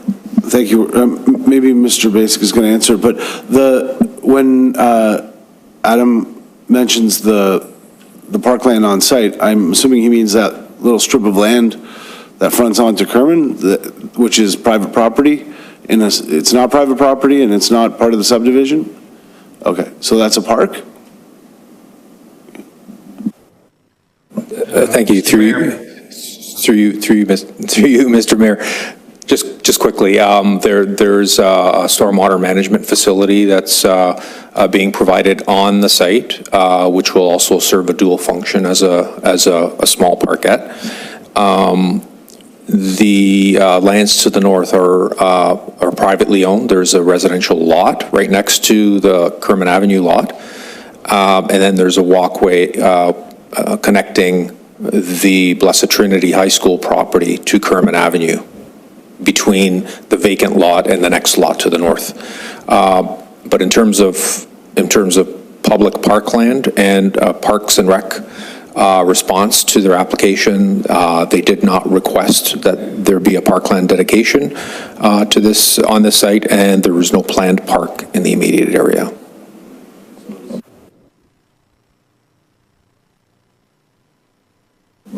Mr. Arians, do you have clarification or a comment? Yes, thank you, Mr. Mayor, members of council. My name is John Arians. I'm a registered professional planner with the IBI Group, and I'm representing the owner and developer of this, Mr. Jim Tarbett. To answer Councillor DeFlavio's concerns, there are 44 units proposed, and as part of the subdivision process, there will be a cash contribution to parkland rather than an actual dedication of parkland. Having said that, as part of the common elements, there are 2 outdoor amenity areas associated with this development. And I would also just like to point out that these are single family and semi-detached lots, and all of the lots will have their own independent backyard amenity space, just like any other freehold lot in a residential subdivision. So from that standpoint, the demand for public parkland is more or less offset by the amenity space that will be provided in the back of these particular homes. So as Mr. Basic indicated, there was no need for municipal parkland. There is private amenity space as part of the common areas, and these residents will also have their own individual backyards with patios and places for barbecues and picnics and things of that nature. So there will be ample amenity space provided on site. Thank you. Councillor DeFlavio. Thank you, Worship. My question was just, had it been considered, and I appreciate that. The amenity space is great, and with all due respect, Mr. Arians, every subdivision has amenity space in the backyard, or most of them do, unless you have a back-to-back or a stacked townhouse, you're going to have amenity space. We always provide parks anyway, and there's no park. Usually you'd want a park that's easily accessible or walkable, and there's not one in this particular case. That's why I asked the question. Blessed Trinity is not a public, it's not a public site. There's no play structure. There's nothing for families to take their kids to. My kids are too old to take to the park. They won't let me take them to the park anymore, but I know that people who are living in townhouses with small children are going to need to bring their kids to play on a swing set, on a play structure, and there's not one in this neighborhood. That's my only concern. That's something that I would have brought up if I was part of the previous process. I understand that it's a small development, and there might not be room for it within this development, and there is some amenity space within the development itself. But I do think that when we're going to see more infilling like this, and when we do see infilling like this, we do need to consider, is there a park that's walkable within the area? Is it something that families can access? And in this particular case, I don't think that there is, frankly. So.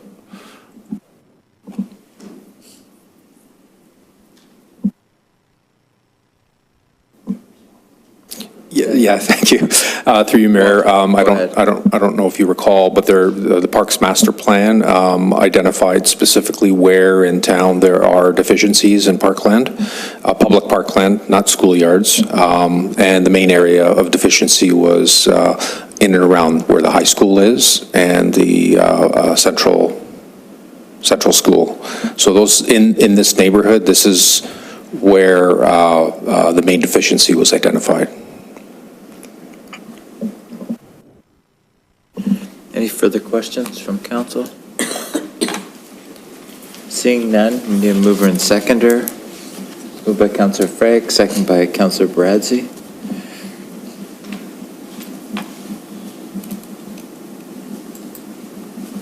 Moved by Councillor Frey, second by Councillor Bradzi. Resolved that report PA 22-42 regarding applications for zoning bylaw amendment 26Z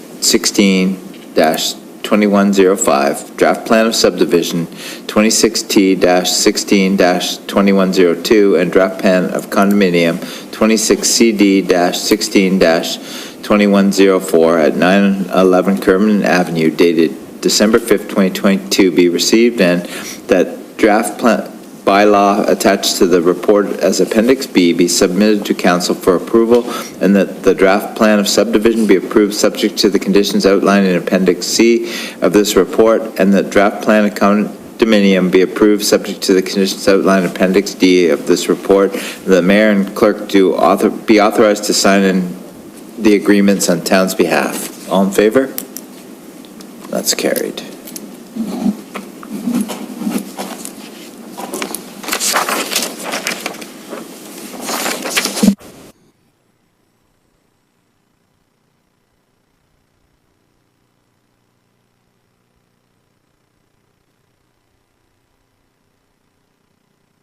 All right, now we're moving to report PA 22-43. 292 Main Street West.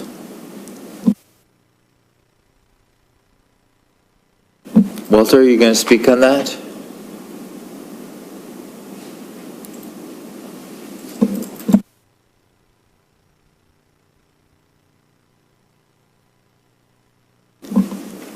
Any questions or comments from council?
Go ahead, Walter. Thank you, Mayor. My apologies for the lack of the presentation, but this is an application that was submitted to the Land Division Committee and the Committee of Adjustment. So there was the proposal to create 2 residential lots in behind and in front of an existing heritage dwelling.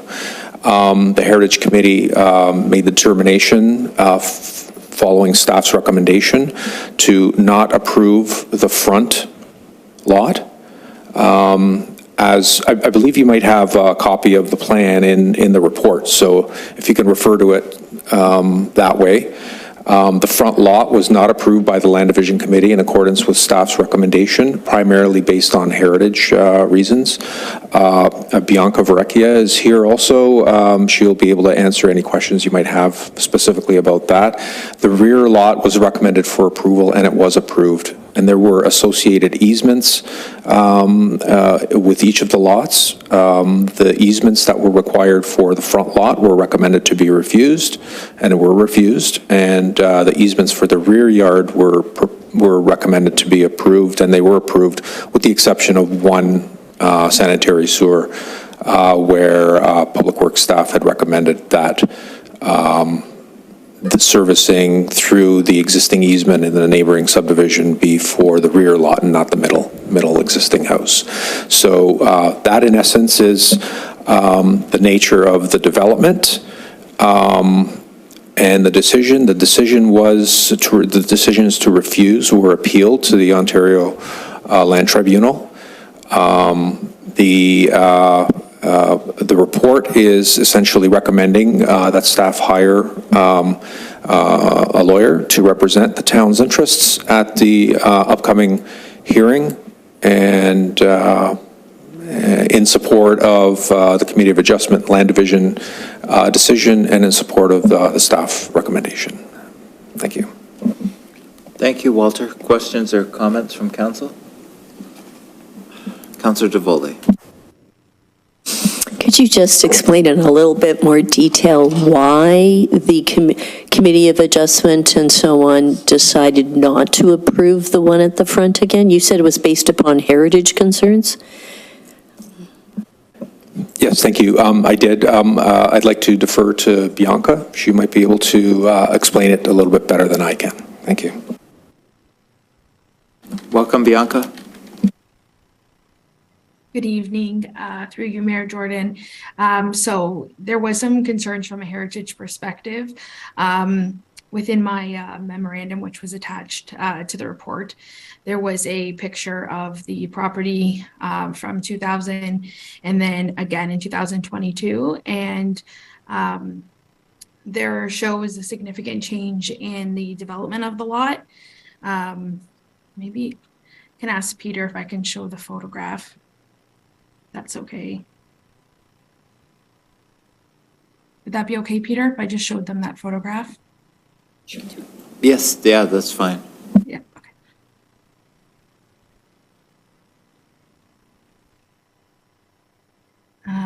Can you see that?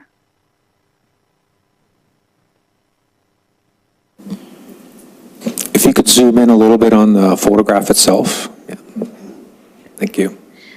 So this is a picture here from 2000 on this side and then 2020 on this side. So you can see that this heritage resource here was visible from Livingston Avenue, Roberts Road, and Main Street West in 2000. And now in 2022, this is the last remaining view to the heritage resource from Main Street. All other views have now been taken up by development. Firstly, we wanted to ensure that there was still that visual access to the property. And then in addition to that, we, through our assessment, found that this was the original entrance to the farm.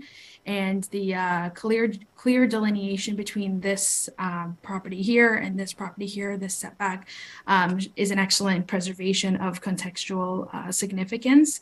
And when driving by, you could clearly see how this streetscape has evolved over time. So those were some of the impacts we were mitigating through this. And we found that a house being built in front of the heritage building would remove any accessibility from a visual standpoint. And then further to that, it would be in front of the house and it wouldn't have the same clear delineation and relationship with the neighboring buildings. So there would be some loss of contextual significance in how the streetscape evolved. So those are some of the really big impacts that would come from putting a building in the front. So that's why we were, heritage planning staff were not supportive of a building in front of the heritage home. And then further to that, we also assessed for the merit for designation, and this home met, I believe, 5 to 7 out of the 9 criteria for designation. So it is a very significant building.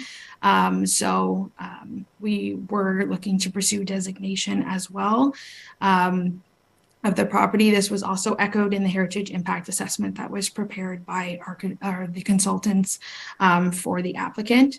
And then in addition to that, for your clarification, we had recommended that if they were to sever the rear property line, that we would ask that they entered into an easement agreement to designate the heritage home as well as the auxiliary buildings at the back. So at the back, they have original outbuildings, and these outbuildings were constructed using molds from the Sears home kit from the turn of the century. And they were the original buildings to the house. The house was built in about 1909. And so this was a farm. These outbuildings helped to illustrate the use as a farm.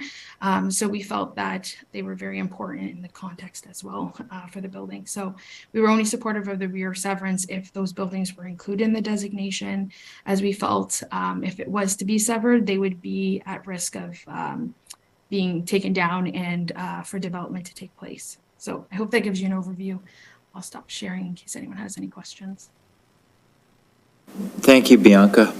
Questions or comments? Councillor Frake, then Councillor DeFlavio. Thank you, Mr. Mayor. It's a pity you don't have the presentation. I'm trying to remember the whole scenario around this property. This report it's actually suggesting that we, if we pass it, we're saying we want this to go to legal, is that correct? If we pass this report? Yes, I'll answer that. Sorry. Yeah, through you, Mayor.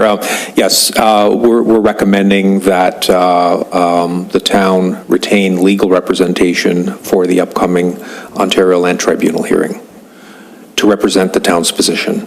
In simple terms, I think, correct me if I'm wrong, because you guys talk in heritage lingo sometimes and you lose me, and in planning lingo, but I think the developer was trying to build in front of the heritage home, is that correct?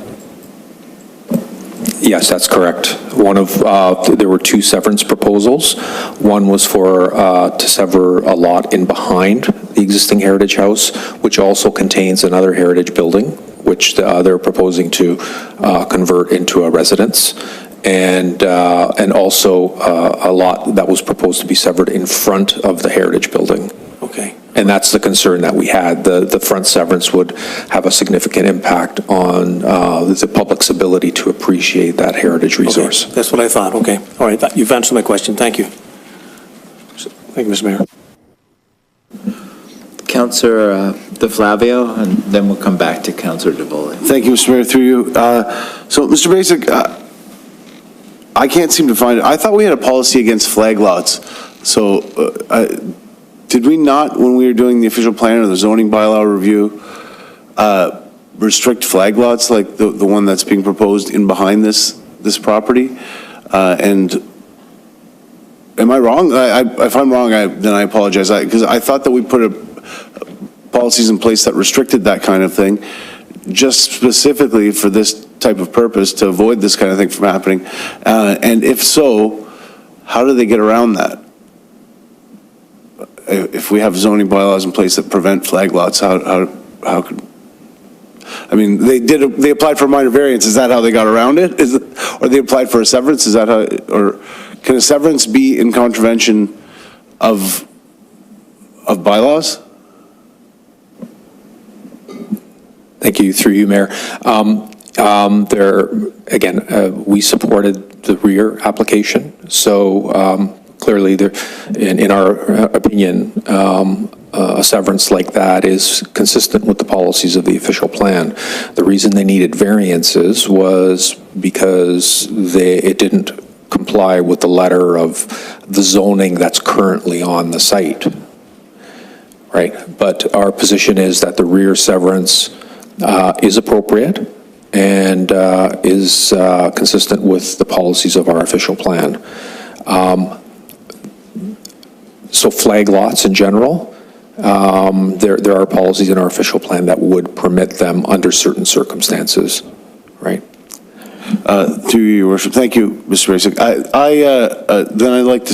I support staff's report and I'd like to endorse it I think we do need to defend the character of Main Street, and it's very important that we step up for what we believe in, and I think Main Street across the board and heritage across the board is something that we can all agree on. So I'd definitely be a mover for that report. Thank you.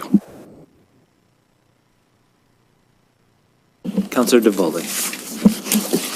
Thank you. I guess just three questions, because I'm trying to get my head around sort of, the question of, do we support this or not, and what criteria do we base these on? And so I wrote down 3 points and just three quick questions to Mr. Basic here. My first one is, did the Committee of Adjustment follow due process and procedures for analyzing this? Do you feel that meets that test? Are you referring to any specific due process and procedures? No, our general due process and procedures that the Committee of Adjustment would normally follow. Yes, They did everything the by the application book. was made, Yes. it was publicized, it was circulated to immediate property owners. We circulated it to various agencies, including Heritage, Planning, Public Works, so everybody had an opportunity to comment on it. The Committee of Adjustment took all these, received all the comments from all the various agencies and the public. There was quite a bit of participation at this meeting regarding these applications, and they took all these things into account and made their decision as they did. So that's the. Yeah, so when we take this case forward, if we do, what I guess my question really is, have we taken all proper procedures so that we don't fail on a technicality, right? That, oh, you didn't do this or you didn't do that, and therefore, we failed the test when we get to the next step, right? That's the reason for my first part of my question, and I think you have answered that and said yes. My second question is, has everyone that's been involved in the process, have they been independent of this particular home, of this particular property owner, and what they're proposing? And I'm going to assume that's a yes, otherwise we would have seen something in the minutes with people abstaining from all of this, so, we meet that test as well.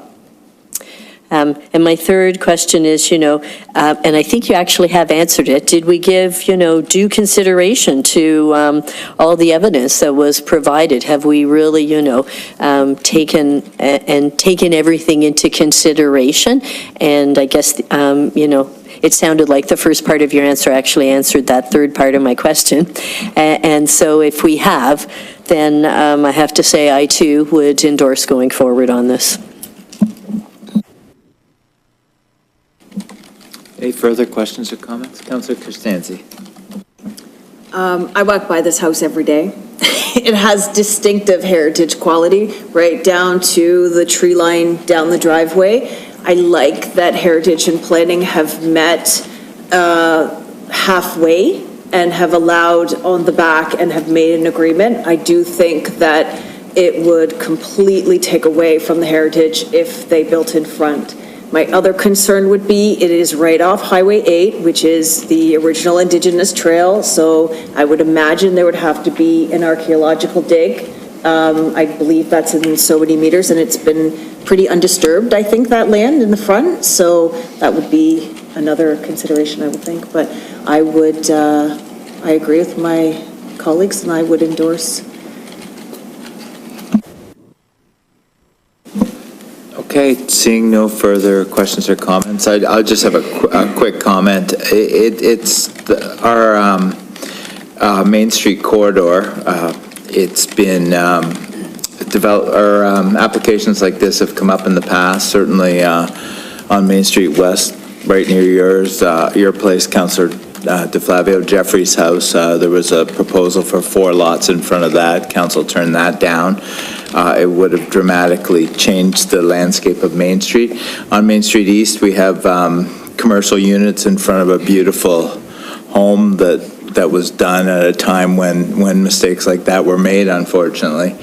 And it's up to this council, in my opinion, to preserve the heritage and keep these large front yards that just show the way Grimsby was in its fruit heyday, and when Highway 8 was the only corridor between Hamilton and Niagara Falls. So without ranting on further, moved by Councillor DeFlavio, second by Councillor Frake, resolved that report PA 22-43, B0322, B0422, and A2622, 292 Main Street West, consent to sever and minor variance applications, town representation at the Ontario Land Tribunal dated December 5th, 2022 be received, and council instruct the town's legal counsel to represent the town in support of the committee's decisions to reach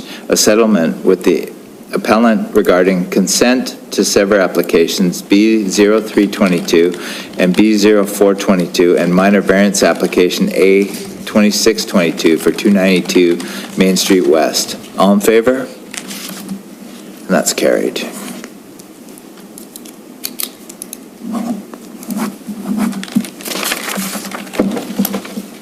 Up next, we have PA 22-44, OPA and ZBA Town Representation, 37 Bartlett Avenue.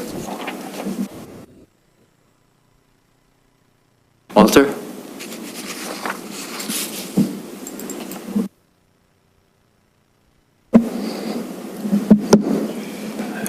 Thank you, Mayor.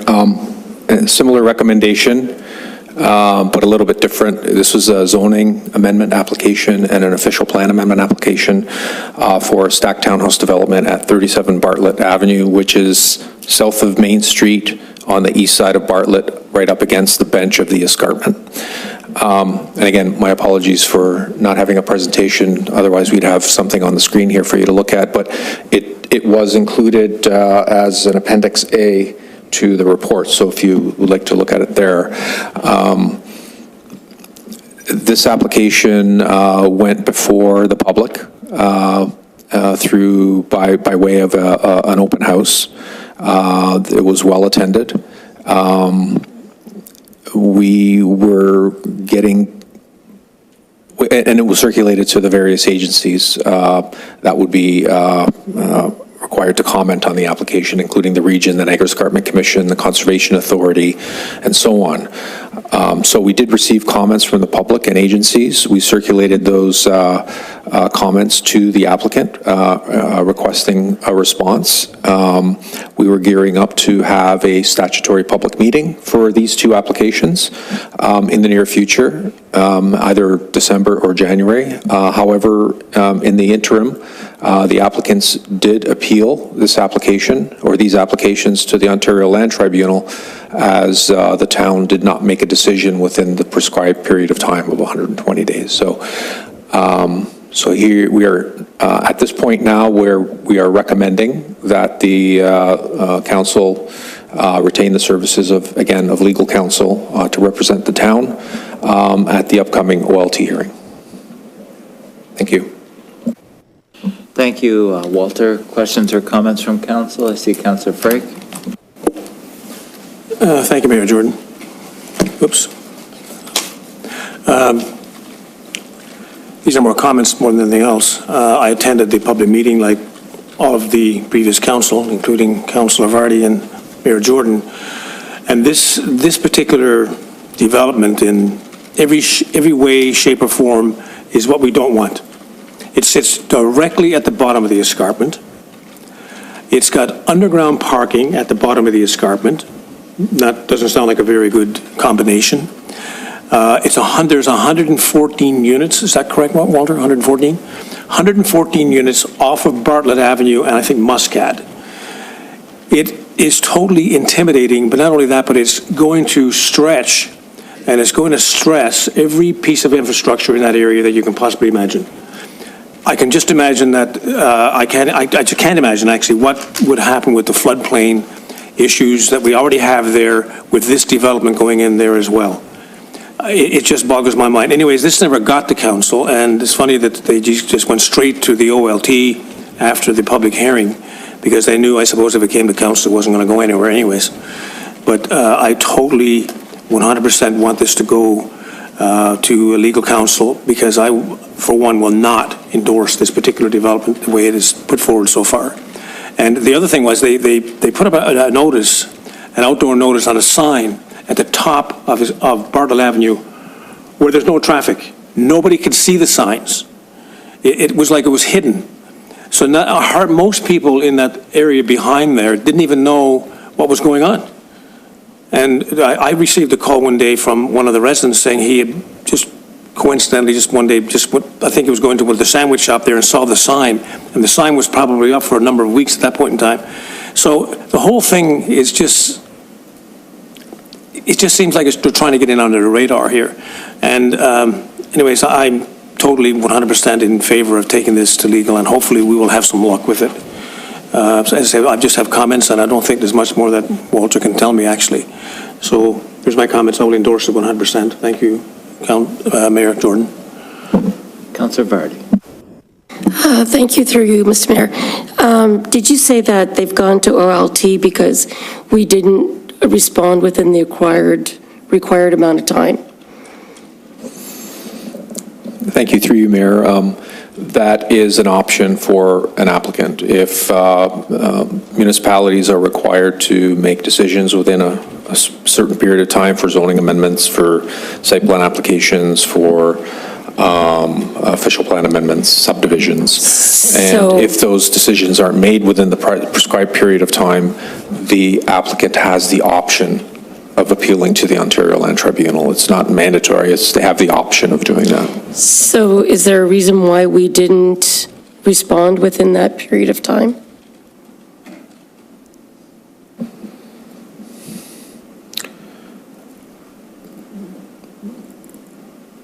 I can't give you a specific answer why. It was one of the many applications that we received. They're in the middle of the process from when we had the open house to when we would have a public meeting. There was an election. So there was lots of stuff going on, for lack of a better word, that would have delayed the process generally. But what we find that the prescribed period of time for zoning amendments and official plan amendments is at the best of times very difficult to adhere to. Okay, thank you. Any further questions or comments? Councillor Sharwal. Thank you, Mayor Jordan. I would agree that I would also like legal to represent us in this case. I did have a resident call me before and, was very concerned, that lived in this area, and it actually just happened to be a day where they had substantial rain, and the flooding issues there were ridiculous. Like, it was all throughout the neighborhood. So I definitely think that this is an application that we should not have built. So that's, again, just my comments. Councillor DeVoley. A question to Mr. Basic here. In addition to hiring legal counsel, will we also need to hire a planning consultant to help with this? Thank you, through you, Mayor. We hadn't had an opportunity to formulate a staff opinion. That's why the resolution is worded the way it is. Legal counsel will be coming before you at some point in the future to discuss legal advice, and that's something that will be addressed at that time. And we haven't gone to a point in the process where staff have formulated an opinion in the form of a report and a recommendation to council. So that's why the resolution is worded the way it is, just to hire legal counsel at this time.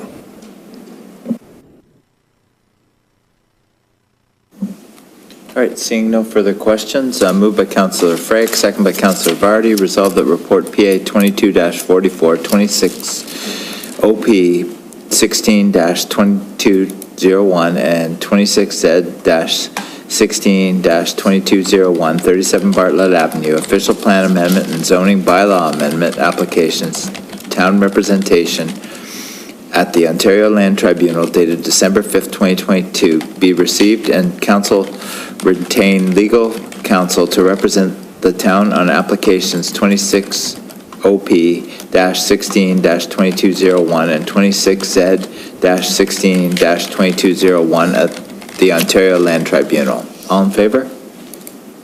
That's carried.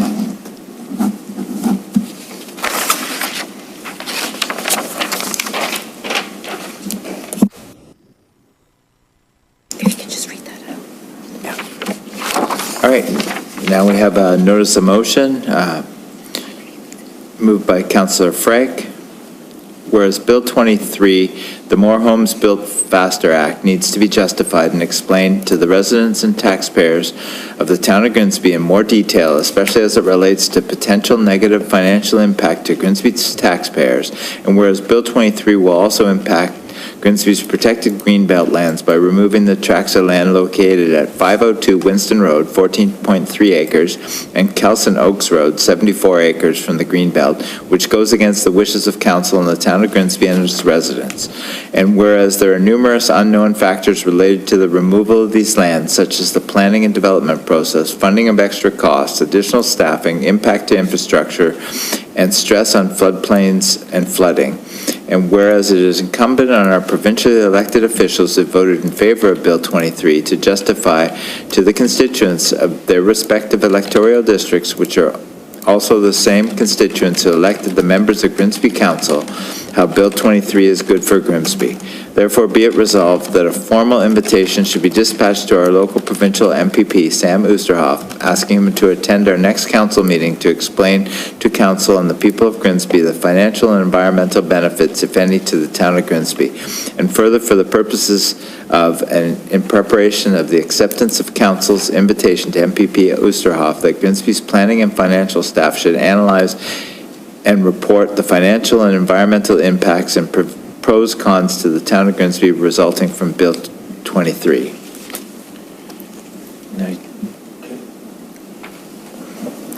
I'd like, if I can, I'd like this to go to council tonight. I know this is not a notice of motion, but I know we need a 2/3 vote to do that, and I think that it's time sensitive. And I'm asking council if they would allow this to be discussed tonight and passed tonight, because otherwise we're going to go to the next committee of the whole and the next council meeting just to get it ratified. So if we can do this tonight, I think we'd be doing all of us a favor and the residents of the town as well. So So Councillor Frake, you have, you want a suspension of procedure with? Yeah, suspension of procedure, and let's see if we can deal with this tonight. All right, so that's moved by you, and then your seconder, Councillor Vardy.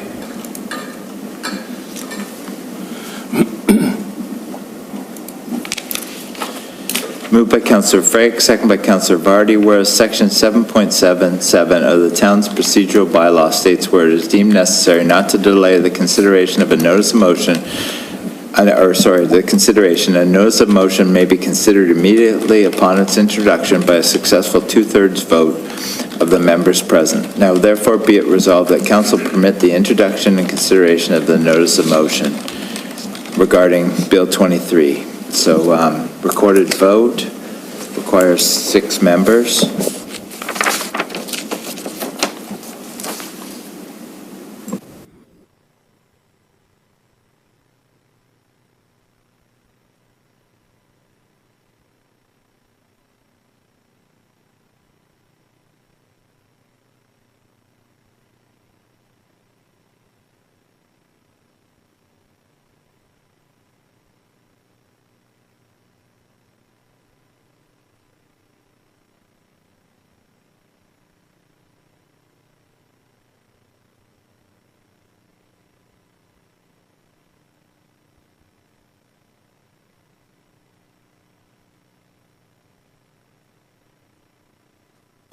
All right, so that was carried.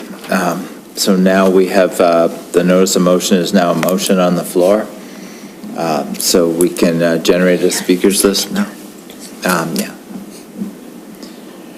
We have it moved by Councillor Frake and second by Councillor Vardy. I won't read it again, but Councillor DeVoldy wanted to speak on it, I know. Yeah, sorry, let me call it back up again here. Certainly would like to have some conversations with our MPP. And at the last council meeting, though, we talked about the fact that we wanted to meet with him as well. And we even talked about more fully understanding the implications, both from our planning staff and from our finance staff about the potential development charges that we're talking about. And I will say that my recollection from staff was that, you know, they weren't sure what those dollar ramifications would be, because of course it depends upon how many units and what type of units and so on and so forth. But what I'm really coming down to, I guess, in this resolution is that although I do support the idea of having discussions with him, I think we need to be on firmer grounds ourselves as to what those ramifications are to us, and I would like to know those ramifications before we start discussions. And so I am open to doing that, but I see it happening in 2 steps. One, that we actually understand the second part of the proposal here of what the planning and finance staff might be sharing with us on the ramifications to us. And then knowing that, then we have discussions with him about what it means on a larger scale. Councillor Frake. Thank you, Mayor Jordan. Mayor Jordan. I don't agree with my colleague, I think that we need to know now what is good for Grimsby with Bill 23. I mean, our MPP voted on it. He agrees with it. He thinks it's okay. So let him come to council and answer our questions as to, or tell us why he thinks it's okay for this to go ahead in Grimsby. I put the second part in there so that we could be prepared for that conversation. And that is, I would like for finance and planning to, I know it's kind of it's not going to be like 101 is 2 here, but there's been quite a few municipalities have already done this. They put together some type of an idea of what it's going to cost the municipality to move ahead with Bill 23 in their communities. We have got to take a stab at this too. How is it going to affect us, one way or the other? The other thing is, as you know from this past week, that Premier Ford is now saying, well, let's audit the financial records of the municipalities. Do you want that? They're going to come down and check on our reserves, see if we have any surplus, and they're going to start taking the money that we have to fund any extra cost for development. I think that's undemocratic. But anyways, I think it's the constituents of us, of our Grimsby, are also the constituents of our MPP as well.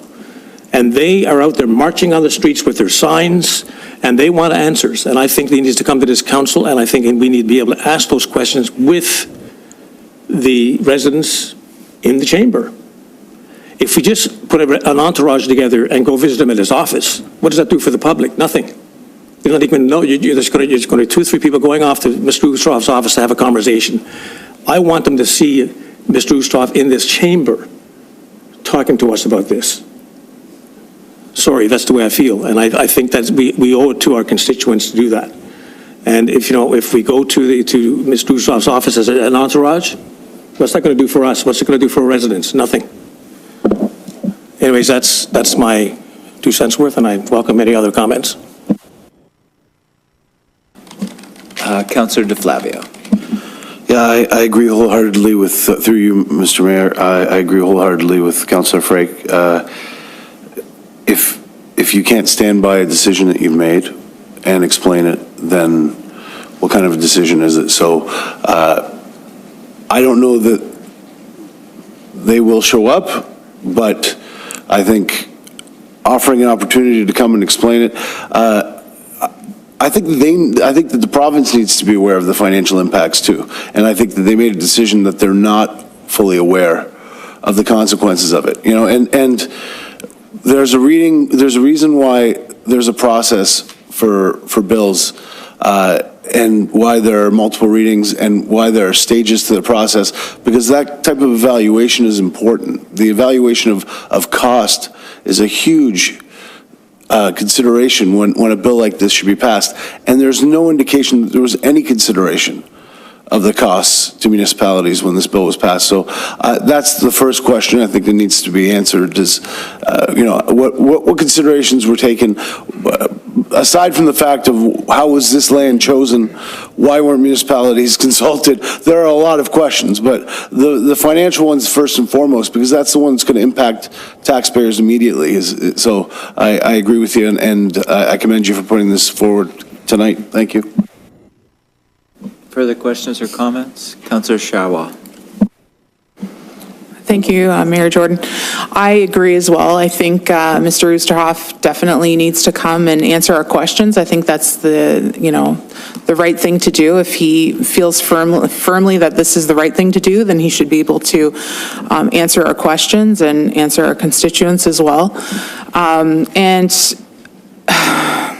I think it was the mayor of Mississauga who had said that they are predicting that a loss of 20% of their capital budget based on this bill. So when we do have the financial numbers, I would like it for them to see, what those numbers are. And if we were to go ahead and change that line, as I think the mayor of Aurora had suggested, to the provincial tax, then they'll have a heads up as far as what we'll do, so that they do have, a solid understanding of where we sit on this.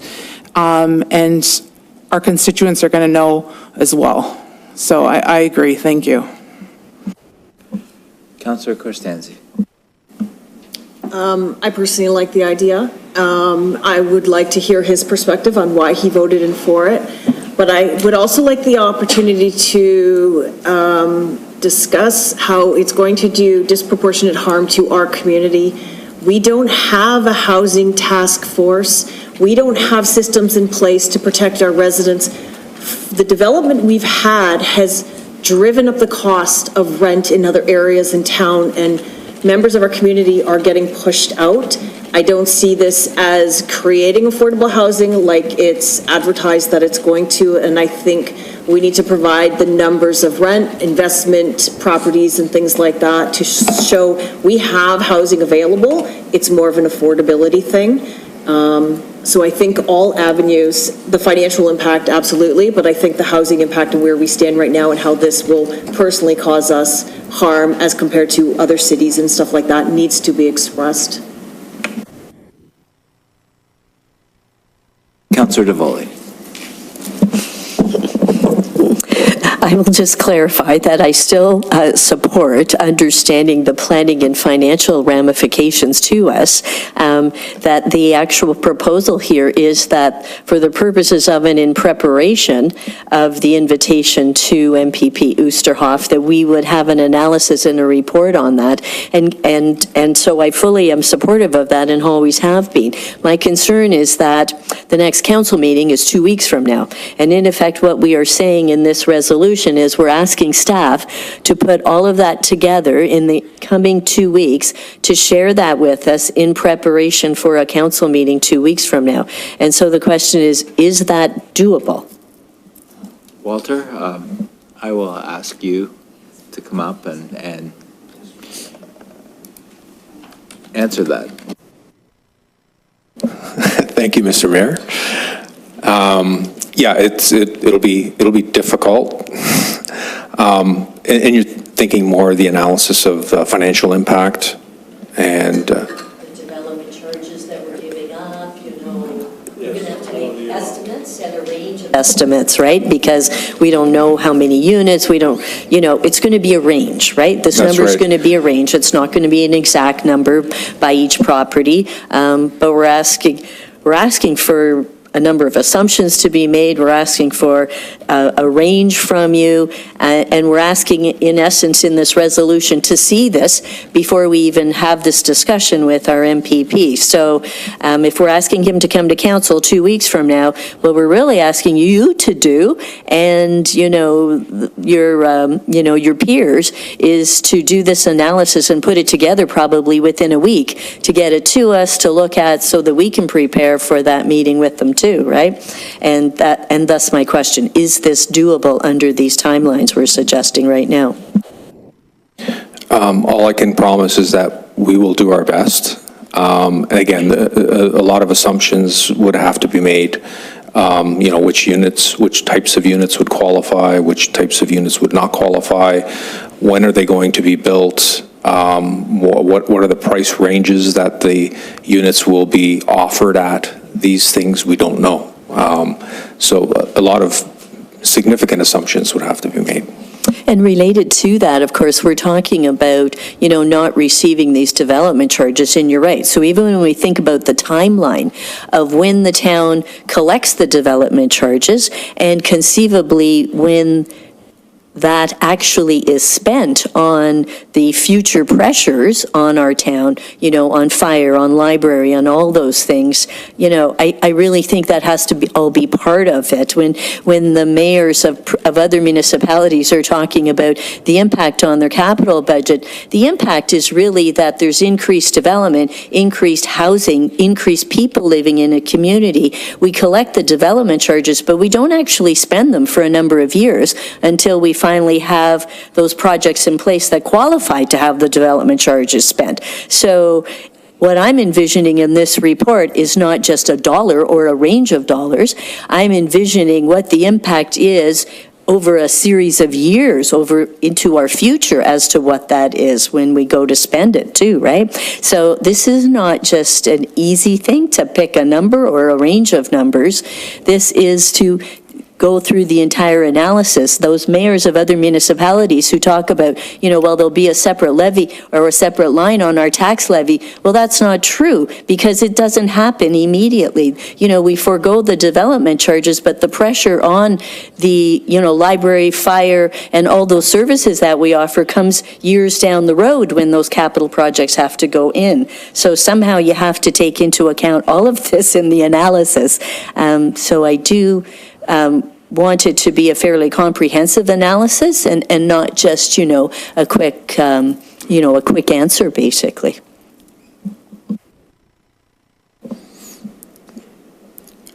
I'll give it my best shot in answering your question. Again, it's a multidisciplinary question that you have.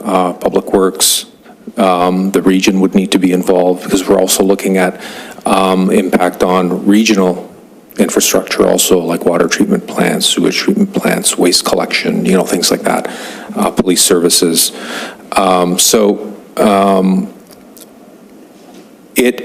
It would be extremely difficult to do an in-depth analysis within a week.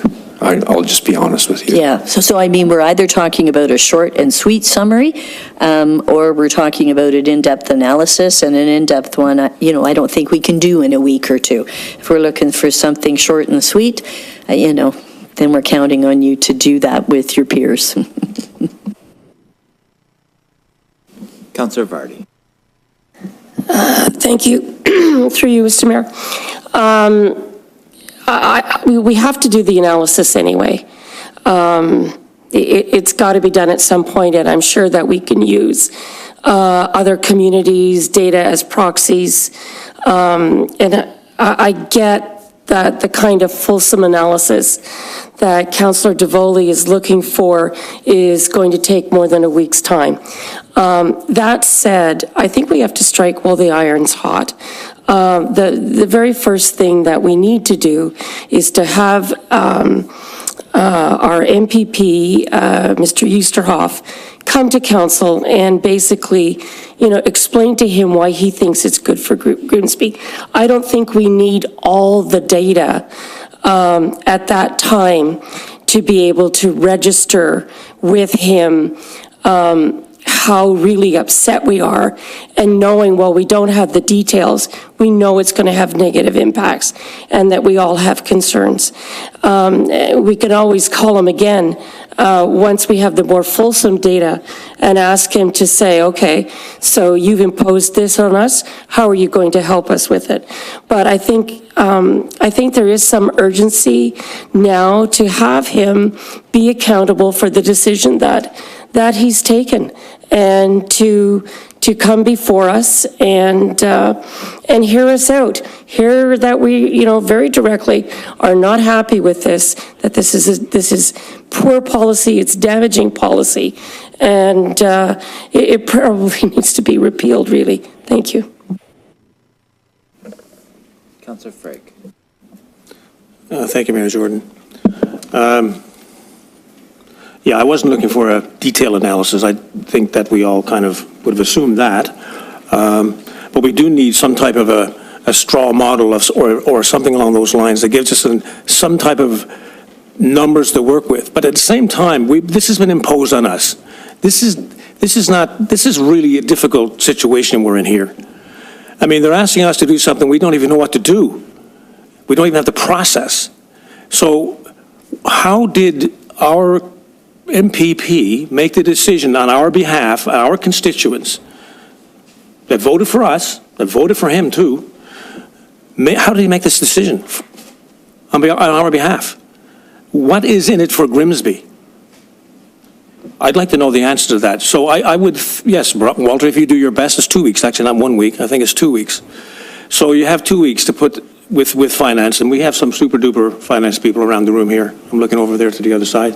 So yes, so let's do this, and we need to move forward. I don't think we can wait another 4 weeks for this to happen. It's too important. This was imposed on us very quickly, and we need to react very quickly.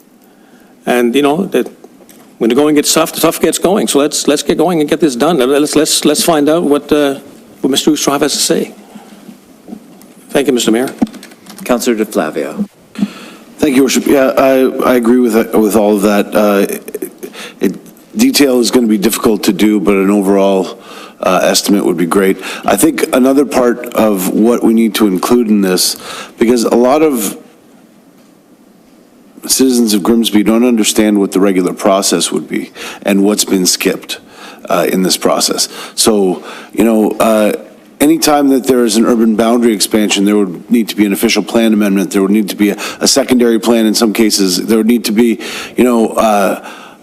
all kinds of open houses and public meetings and lots of opportunities for public input and for democratic process. And I would like for the public to know how all of that's being skipped over in this process. And I think that as much as the tax burden and all of those things are important, I think that the undemocratic nature of this bill is just as important. And we try to be transparent, we try to be open, we try to make the planning process as open as possible, and especially for people who live in the areas that are impacted by these decisions, and they will have no opportunity for input, which, I think that's something that Mr. Oosterhoff has to answer for. And I think that that's a very important part of the discussion we need to have with them.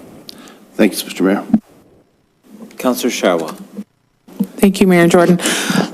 So, two things. I would personally prefer that Niagara Region doesn't actually even get involved, that this is council and staff working on this, and that we could just keep it council and staff. My suggestion might be just to make it simpler, if we could just look at, say, the lake property and use that, because we know it's 14 acres. Let's look at the developer. This developer likes to build very big condos. So let's look at what they did before. We know that they like huge, so maybe we can figure out how somebody would maximize 14 acres on that property. And it might give us an idea of what each acre would be on the taxpayer. And also, I would prefer that we're realistic in our pricing. So this isn't like a conservative number, because we know that there's always a lot more that gets added on as well. So a nice average, something realistic, would also be the preference.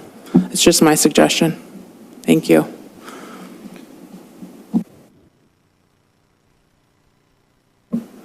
Sorry, just a point of clarification. I don't want council to conflate Bill 23 with the Greenbelt Plan legislation. I think what you're referring to, Councillor Charrois, is the Greenbelt Plan proposal. And Bill 23 would apply to all future development within Grimsby. Correct. Thank you. Yeah, I'm just wondering if we can how we can make this maybe an average per acre. I don't know. If anybody else has a suggestion, please go ahead, because there's a lot, and I just want to make sure that we aren't throwing out conservative numbers, because there's a lot of costs that we are going to be absorbing. Yeah, I think we have the experts and staff there, and they know how to do an exercise like this, and I have full faith in that they can put together something in 2 weeks. So, and Brandon, you have a comment? Sorry, yeah, through you, Mr. Mayor. I was just going to suggest that, we have our consultant, Watson and Associates. They were the ones that helped develop our development charge bylaw. They have been an advocate for a lot of the municipalities as these changes have come forward through the province. I would suggest that probably the best approach is for us to step back, bring in our consultant, and have them do a fulsome review of what those implications of these changes would be specific to Grimsby, and then come back to council with more details. Can that be turned around in a week? I don't think it's reasonable, but we'll certainly can reach out to the consultant if it's council's direction to kind of head in that direction. Just a suggestion.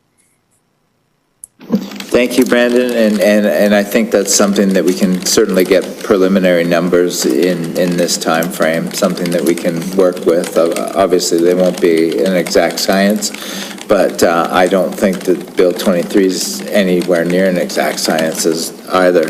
So, and just one further comment that when communities grow, growth is always paid for growth, and it should continue to pay for growth.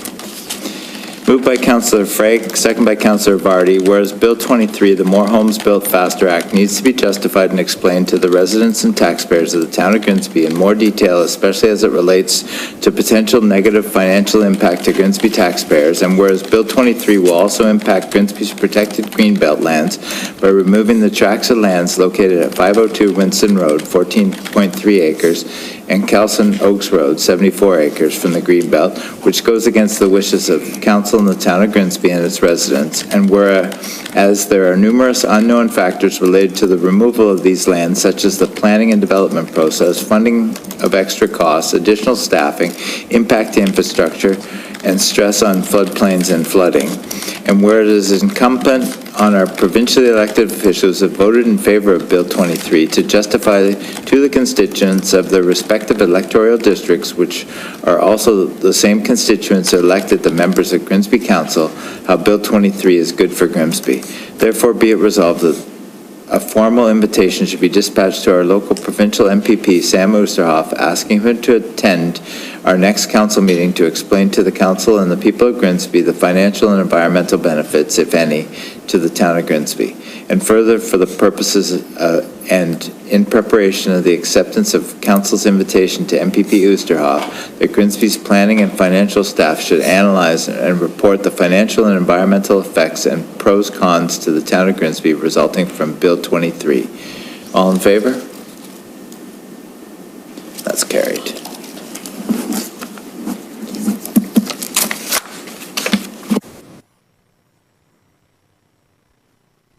All right, now we move to number 12, correspondence.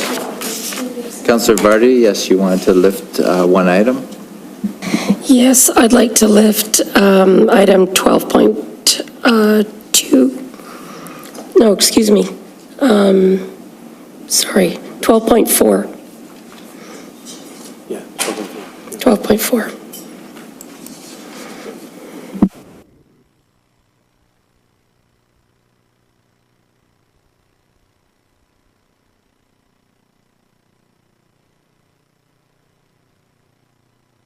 Councillor Sherwa. Sorry, I just lost this. Thank you, Mayor Jordan. I'd like to lift 12.2, land securement strategy deadline extension.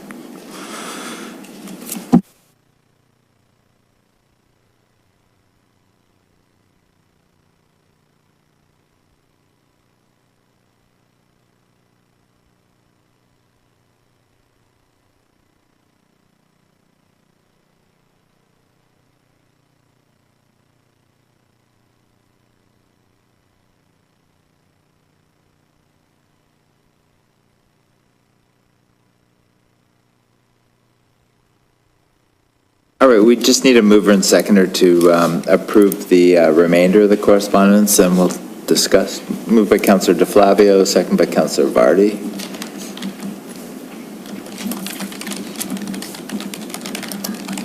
Moved by Councillor DeFlavio, second by Councillor Vardy. Resolve the following correspondence items be received.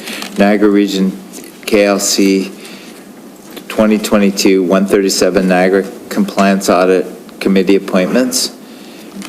Niagara Region Transit On-Demand Service Metrics, Township of Warwick CN Railway contribution requirements under the Drainage Act and impacts on municipal drain infrastructure in Ontario. All in favor? That's carried. And then we'll move to 12.2 correspondence, the NPCA Land Securement Strategy Deadline Extension. Councillor Sherwa. Thank you, Mayor Jordan. I'm not quite sure if who I would ask about this, how this normally works, what this entails as far as the land securement. Can somebody brief me first? on the normal process, what this is? Is Walter there? Walter?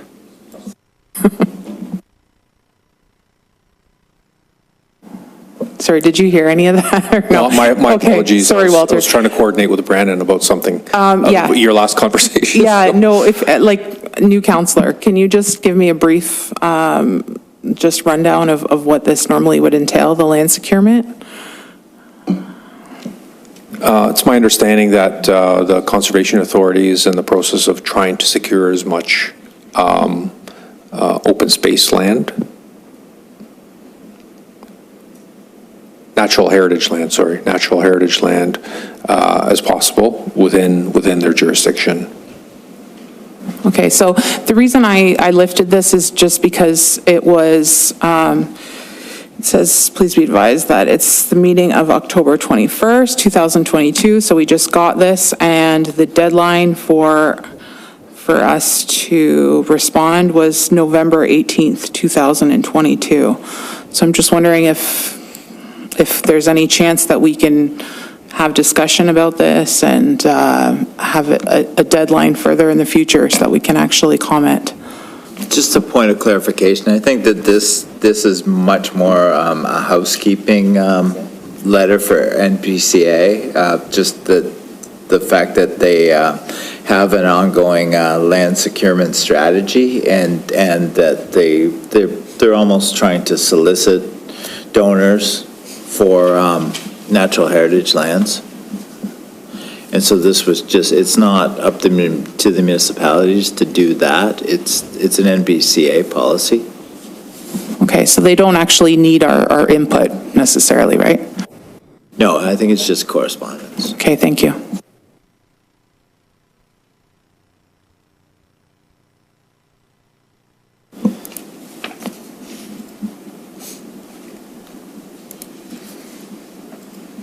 Moved by Councillor Charwa, second by Councillor Frake. Resolved that the following correspondent items be received. NPCA Land Securement Strategy Deadline Extension. All in favor? That's carried.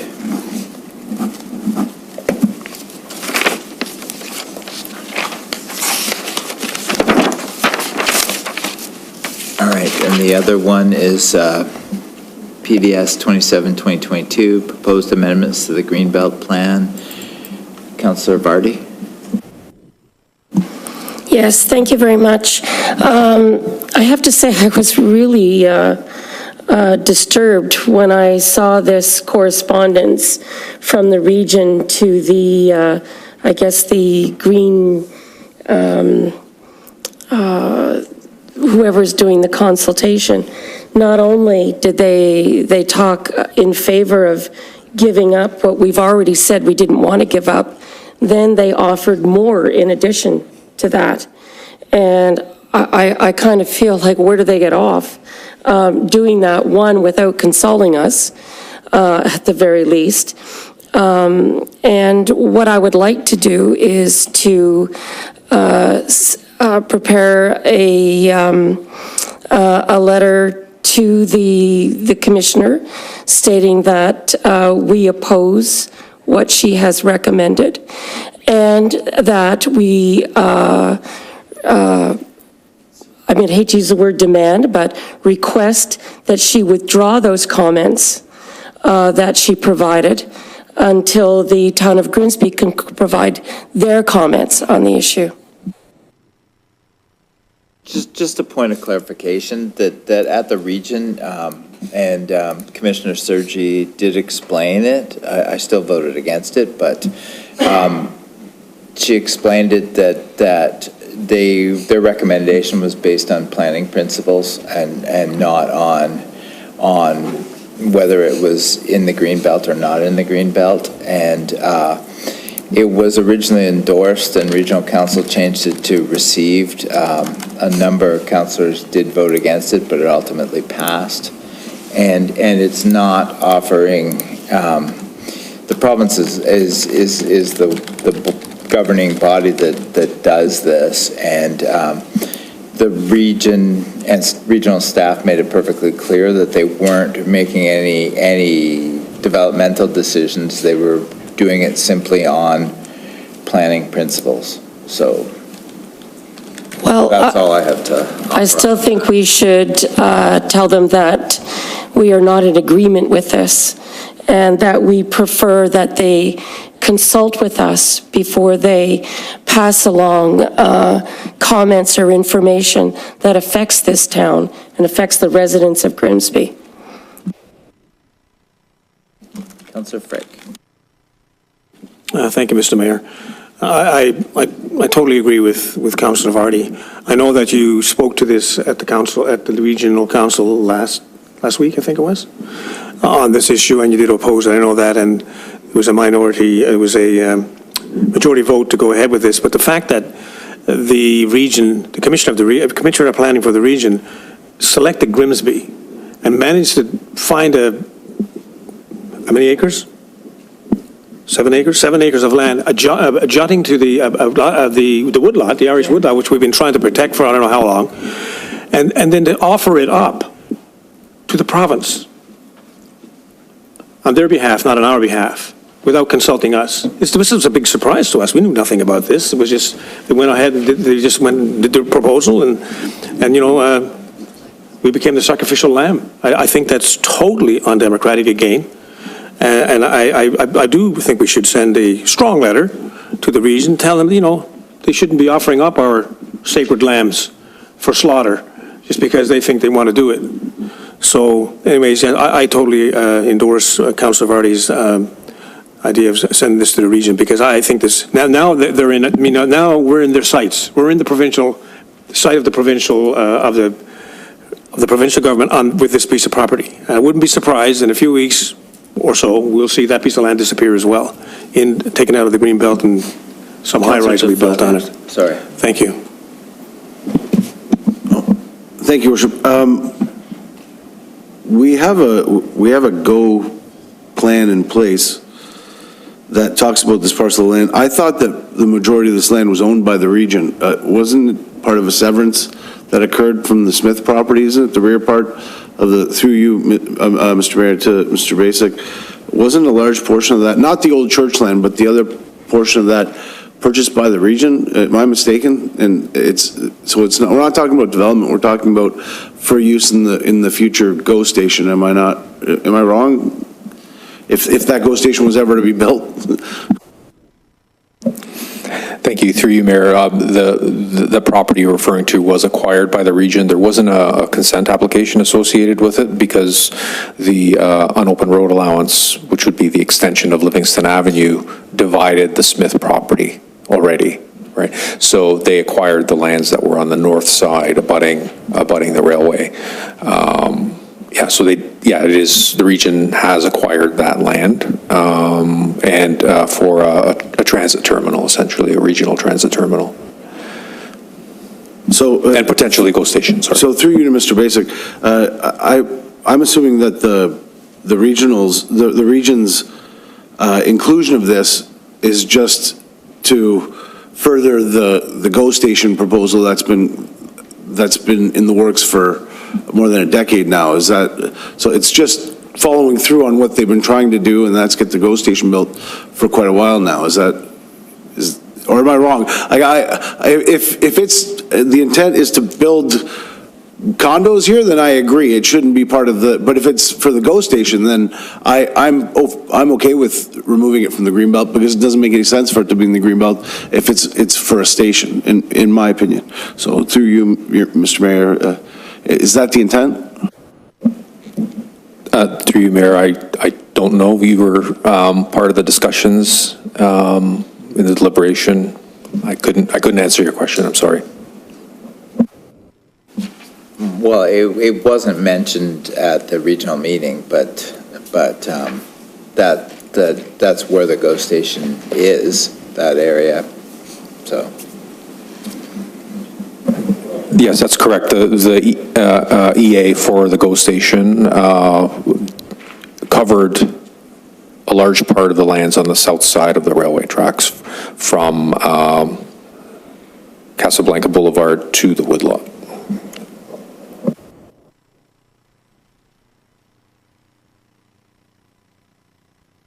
Councillor Sharwal. Thank you, through you, Mayor Jordan. So when we had the special council meeting, and, you know, we were very clear as far as where we stood as a council, and we objected to this development on Greenbelt. We were speaking for our residents. So now we get blindsided by the region, who basically just says, we don't care, we're going to do our own thing. So I was trying to get a sense of where our regional representation was on this matter, and it was, like, I saw Mayor Jordan, he just told us how he voted as well. I'm just wondering, Michelle, if you could possibly let us know where you sat on that and your questions and how you represented us. Thank you.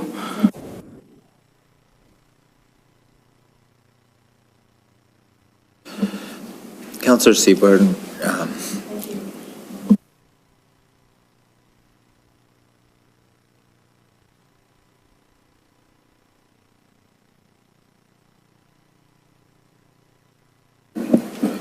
Thanks very much. Thank you, through Mayor Jordan and the rest of council. It was a very uncomfortable meeting, to say the least. We've only had the one council meeting, and that was, of course, last Thursday, where the vast majority of our time was set in dividing our various council or committees and what have you. But where we did have a big discussion was about this particular bill. The region doesn't like it any more than you do. Of course, Mayor Jordan and myself were flabbergasted to see that Grimsby is really the only one that's being affected by it. I did look back on some of our records, however, and in 2015, we had a community growth study being done with the province. Actually, Councillor DeFlavio was part of that particular talk. We met with various members of staff about where to grow and what have you. 4 areas in Grimsby were allocated at that point. They were designated on the map, 2 of which you're seeing today, the other 2 of which you're speaking about. Both of them have to do with the GO station. So back in 2015, we said, we will give you some land, just make sure that we don't lose certain pieces. Well, the government just took it anyway. So what little piece of the escarpment that wasn't under the Greenbelt at the time is now under the Greenbelt, and nothing was given up in return.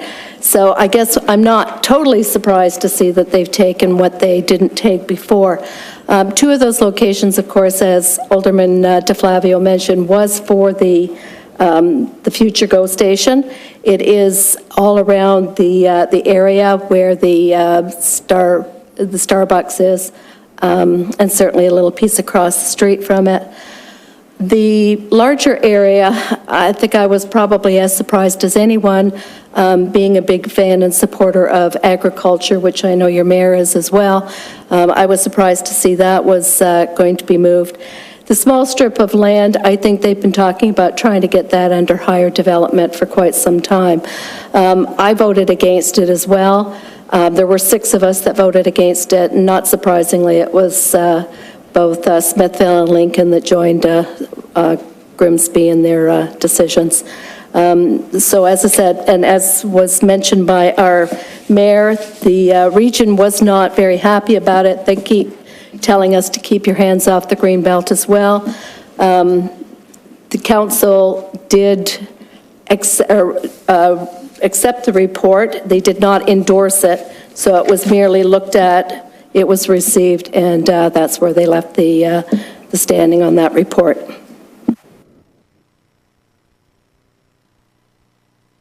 Thank you, Regional Councillor Seaborn. Councillor Corstanzi. So my problem with this is part of process. So the region, I watched the regional meeting, and it was questioned when so regional councillors got the report, the date of the meeting, which is the same that happened to us tonight. This was not posted in time for residents to delegate, and residents are very passionate about this, and I'm sure they would have loved the opportunity to come here and delegate tonight, and that was sort of taken away. Yes, we have known about this, but to be prepared to speak on it tonight was taken away from us as well, only getting this a couple hours before the meeting. And the same thing happened to regional councilors and mayors at the regional meeting, even though it was asked, and the regional planner had gotten the thing from the province 30 days before that. This was voted on Thursday night, and we're just receiving it today. It could have been circulated to us Friday, and there could have been ample time for preparation. So the region had just updated their official plan, and this was not a part of it, right? So something changed in the process. It would have been nice to be consulted. The regional planner did say that they had consulted with Grimsby staff about this. So my concern is, when we were presented with presentation on the Greenbelt and the statements from staff, none of this was in that. So I'm not sure who was consulted. She didn't say who on Grimsby staff, but if staff were consulted and knew that this was sort of coming down, that wasn't in our statement that we endorsed or did not endorse. So I'm curious as to why, and ours was sort of a watered down report compared to this. If we had known that this was going to happen a week later, I would have liked that in that report to make a stronger statement against the Greenbelt. And part of our in our strategic plan going forward is emerging sectors identified for potential growth in Grimsby is agricultural, food and beverage, and these are agricultural lands. They have been protected for years, and I get that nothing has been grown on them, but they've also been undisturbed. And before we were the fruit belt, we didn't have fruit here, it was grown. So it's not to say that those areas can't fall in line with our strategic plan and be agriculture and tourism and part of our strategic plan. Just because there is one building, the rest of the ground has not been developed yet. So those are my thoughts.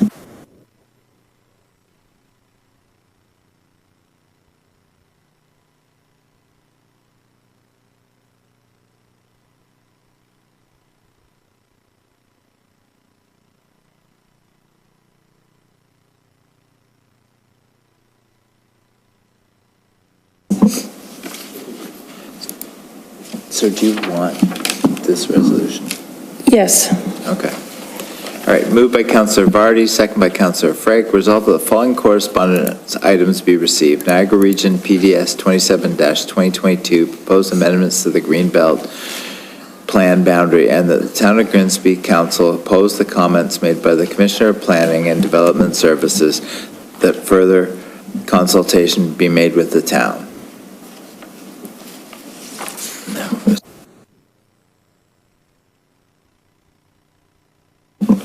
Is that okay?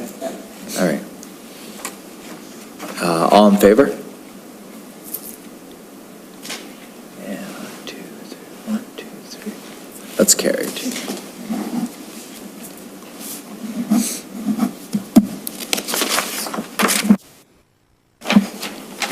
All right, where are we?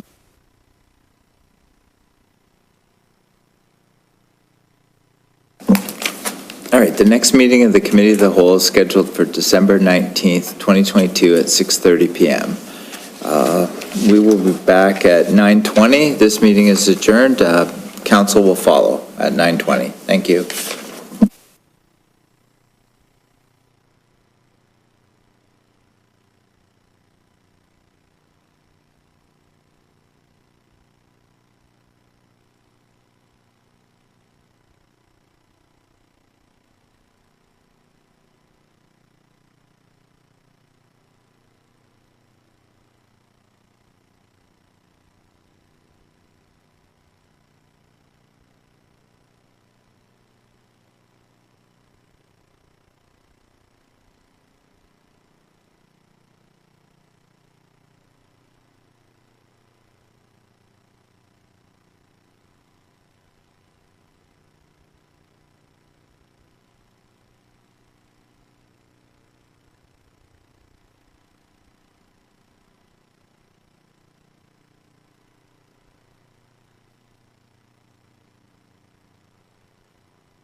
All right, welcome back.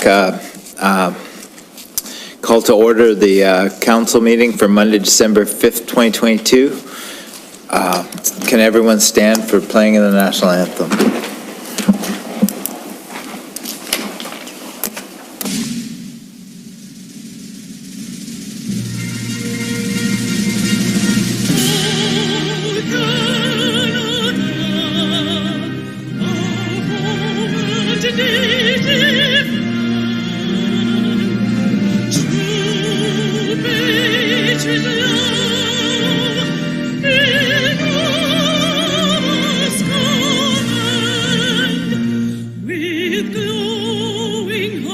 We see thee rise, the true north, strong and free.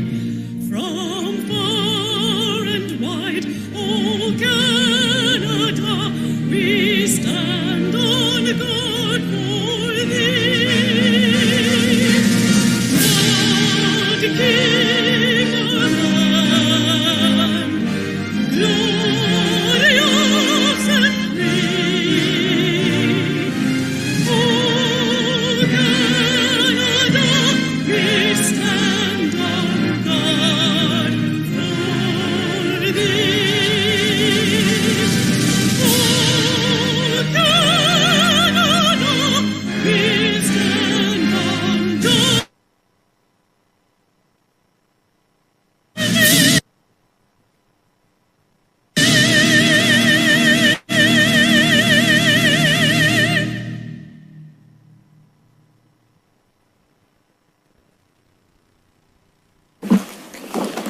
Niagara Region and Grimsby are situated on treaty land. This land is steeped in the rich history of the First Nations such as the Hattaway-Wendorong, the Haudenosaunee, and the Anishinaabe, including the Mississaugas of the Credit First Nation.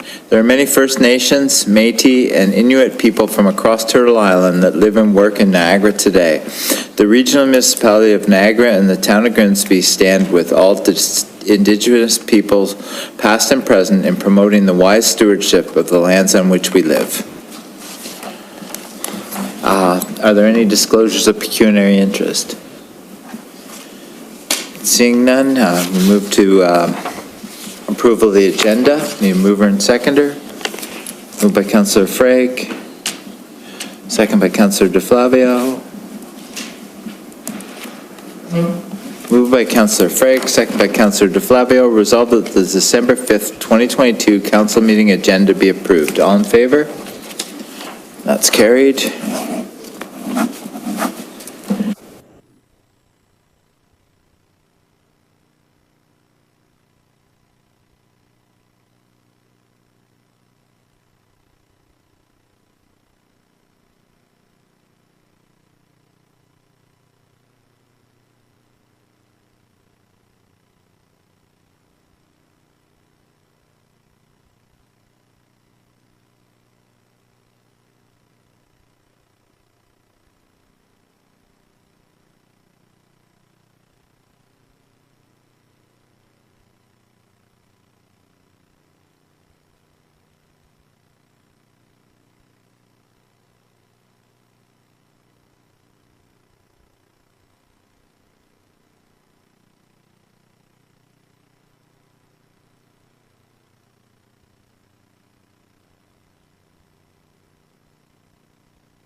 Through you, Mr. Mayor, we did do a quick call out for interest, and I think two counselors did put their name forward. That was Counselor Corstangi and Counselor DeFlavio. If there's no one else that wants to put their name forward, I would recommend the two counsel be appointed to this committee. Counselor Frake. Can I nominate both those folks and make a motion?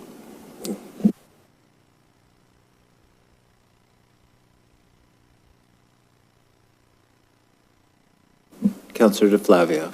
Thank you, Mr. Mayor. Through you, so when we appoint other committees, are these going to go out to the public with that?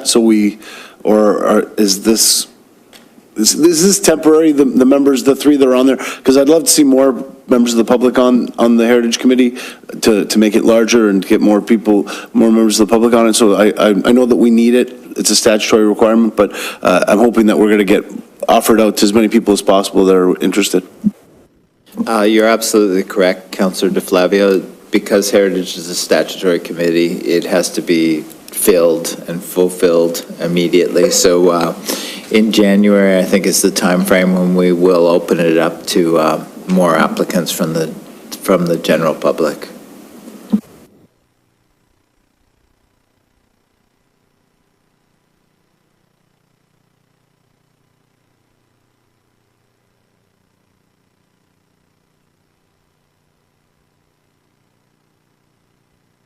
Moved by Councillor Frake, second by Councillor Vardy. Resolved that report TC 22-19 Heritage Grimsby Advisory Committee member appointments dated December 5th, 2022 be received, and that Council extend the term of the current members of the Heritage Grimsby Advisory Committee until successors can be appointed, and that Council appoint Councillors DeFlavio and Councillors DeFlavio and Corstangi to the Heritage Grimsby Advisory Committee. All in favor? That's carried.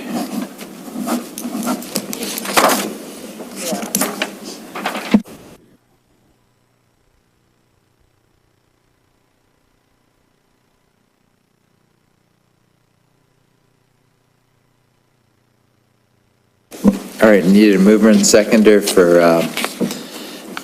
bylaw 2285 to 2287. Councillor Frake. Councillor Vardy. Moved by Councillor Frake, second by Councillor Vardy. Resolved that leave be given to introduce bylaws 22-85 to 22-87 inclusive, and that same be read a first time. All in favor? That's carried. Point of clarification, Mr. Mayor. Councillor Vardy. Do we need to approve the Councillor Frake's notice of motion that we voted on? Do we need to ratify it at council in this meeting, just before we go on to anything else?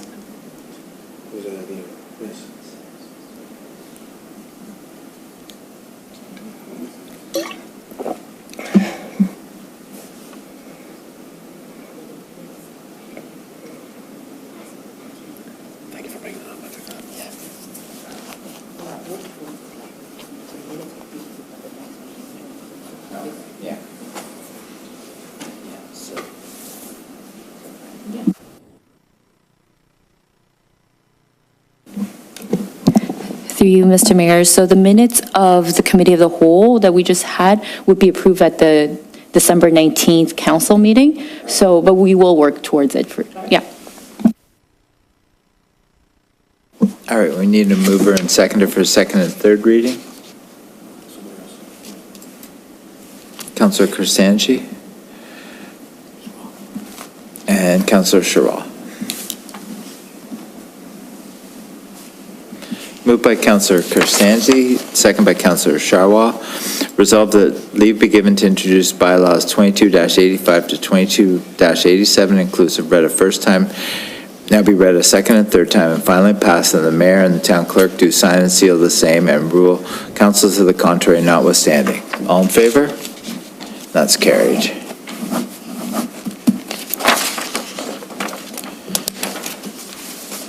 All right, now we're moving to our announcements section.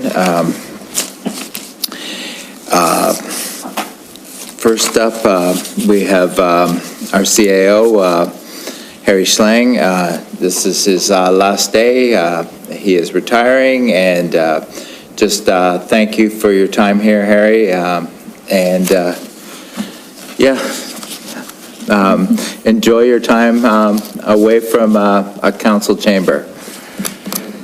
And also, we had some other things this past week. On December 2nd, I was at Town Hall for the tree lighting ceremony. A number of other councilors were here.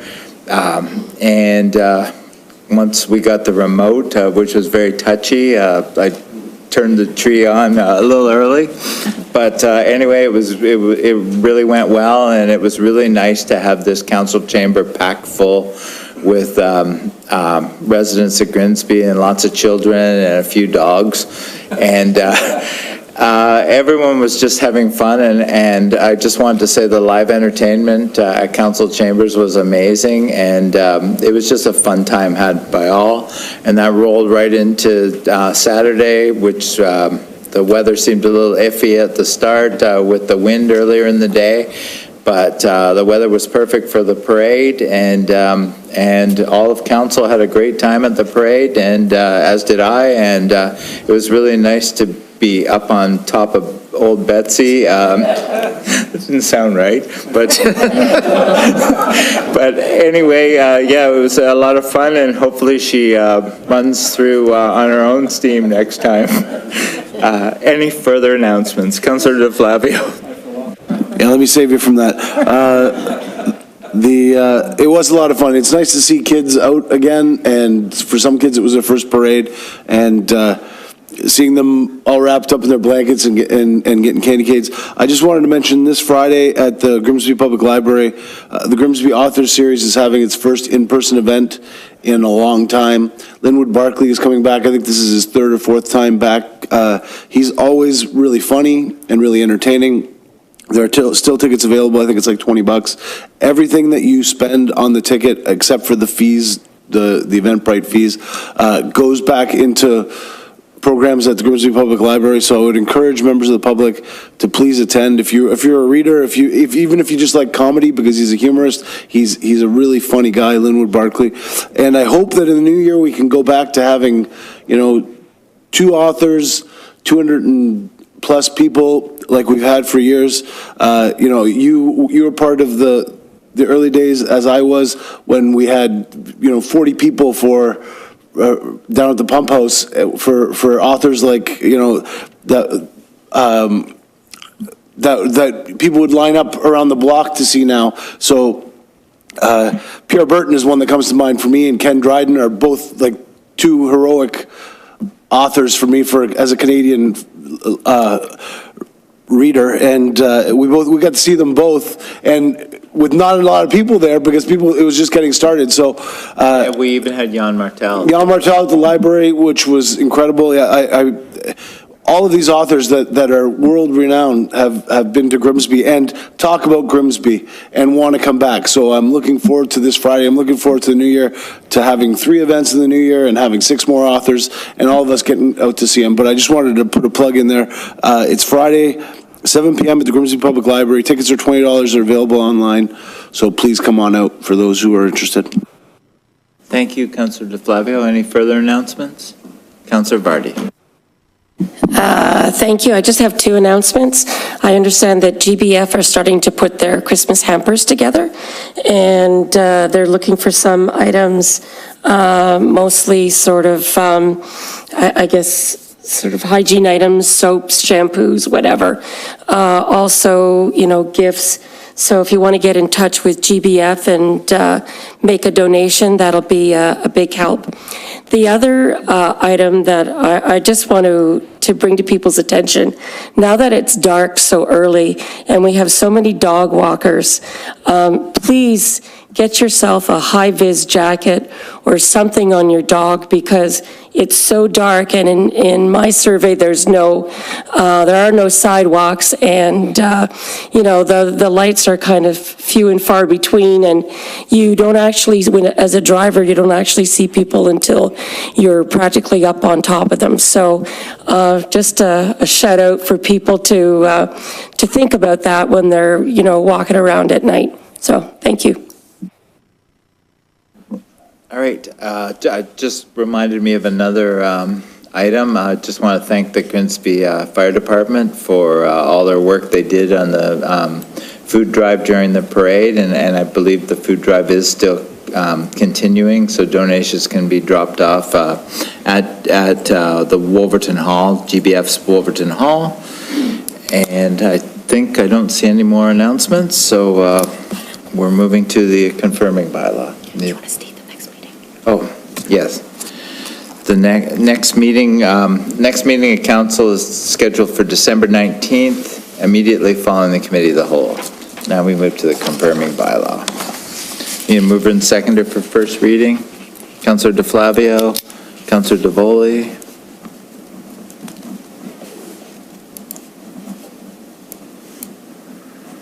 Moved by Councillor DeFlavio, second by Councillor DeVoli. Resolved that leave be given to introduce bylaw 22-88 and that same be read a first time. All in favor? That's carried. Need mover and seconder for second and third reading. Councillor Corstangi and Councillor Frake.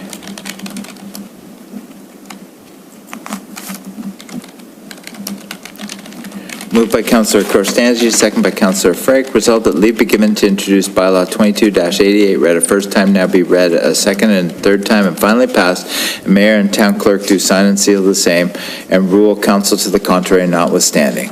All in favor? That's carried. Meeting is adjourned. Good night, everyone.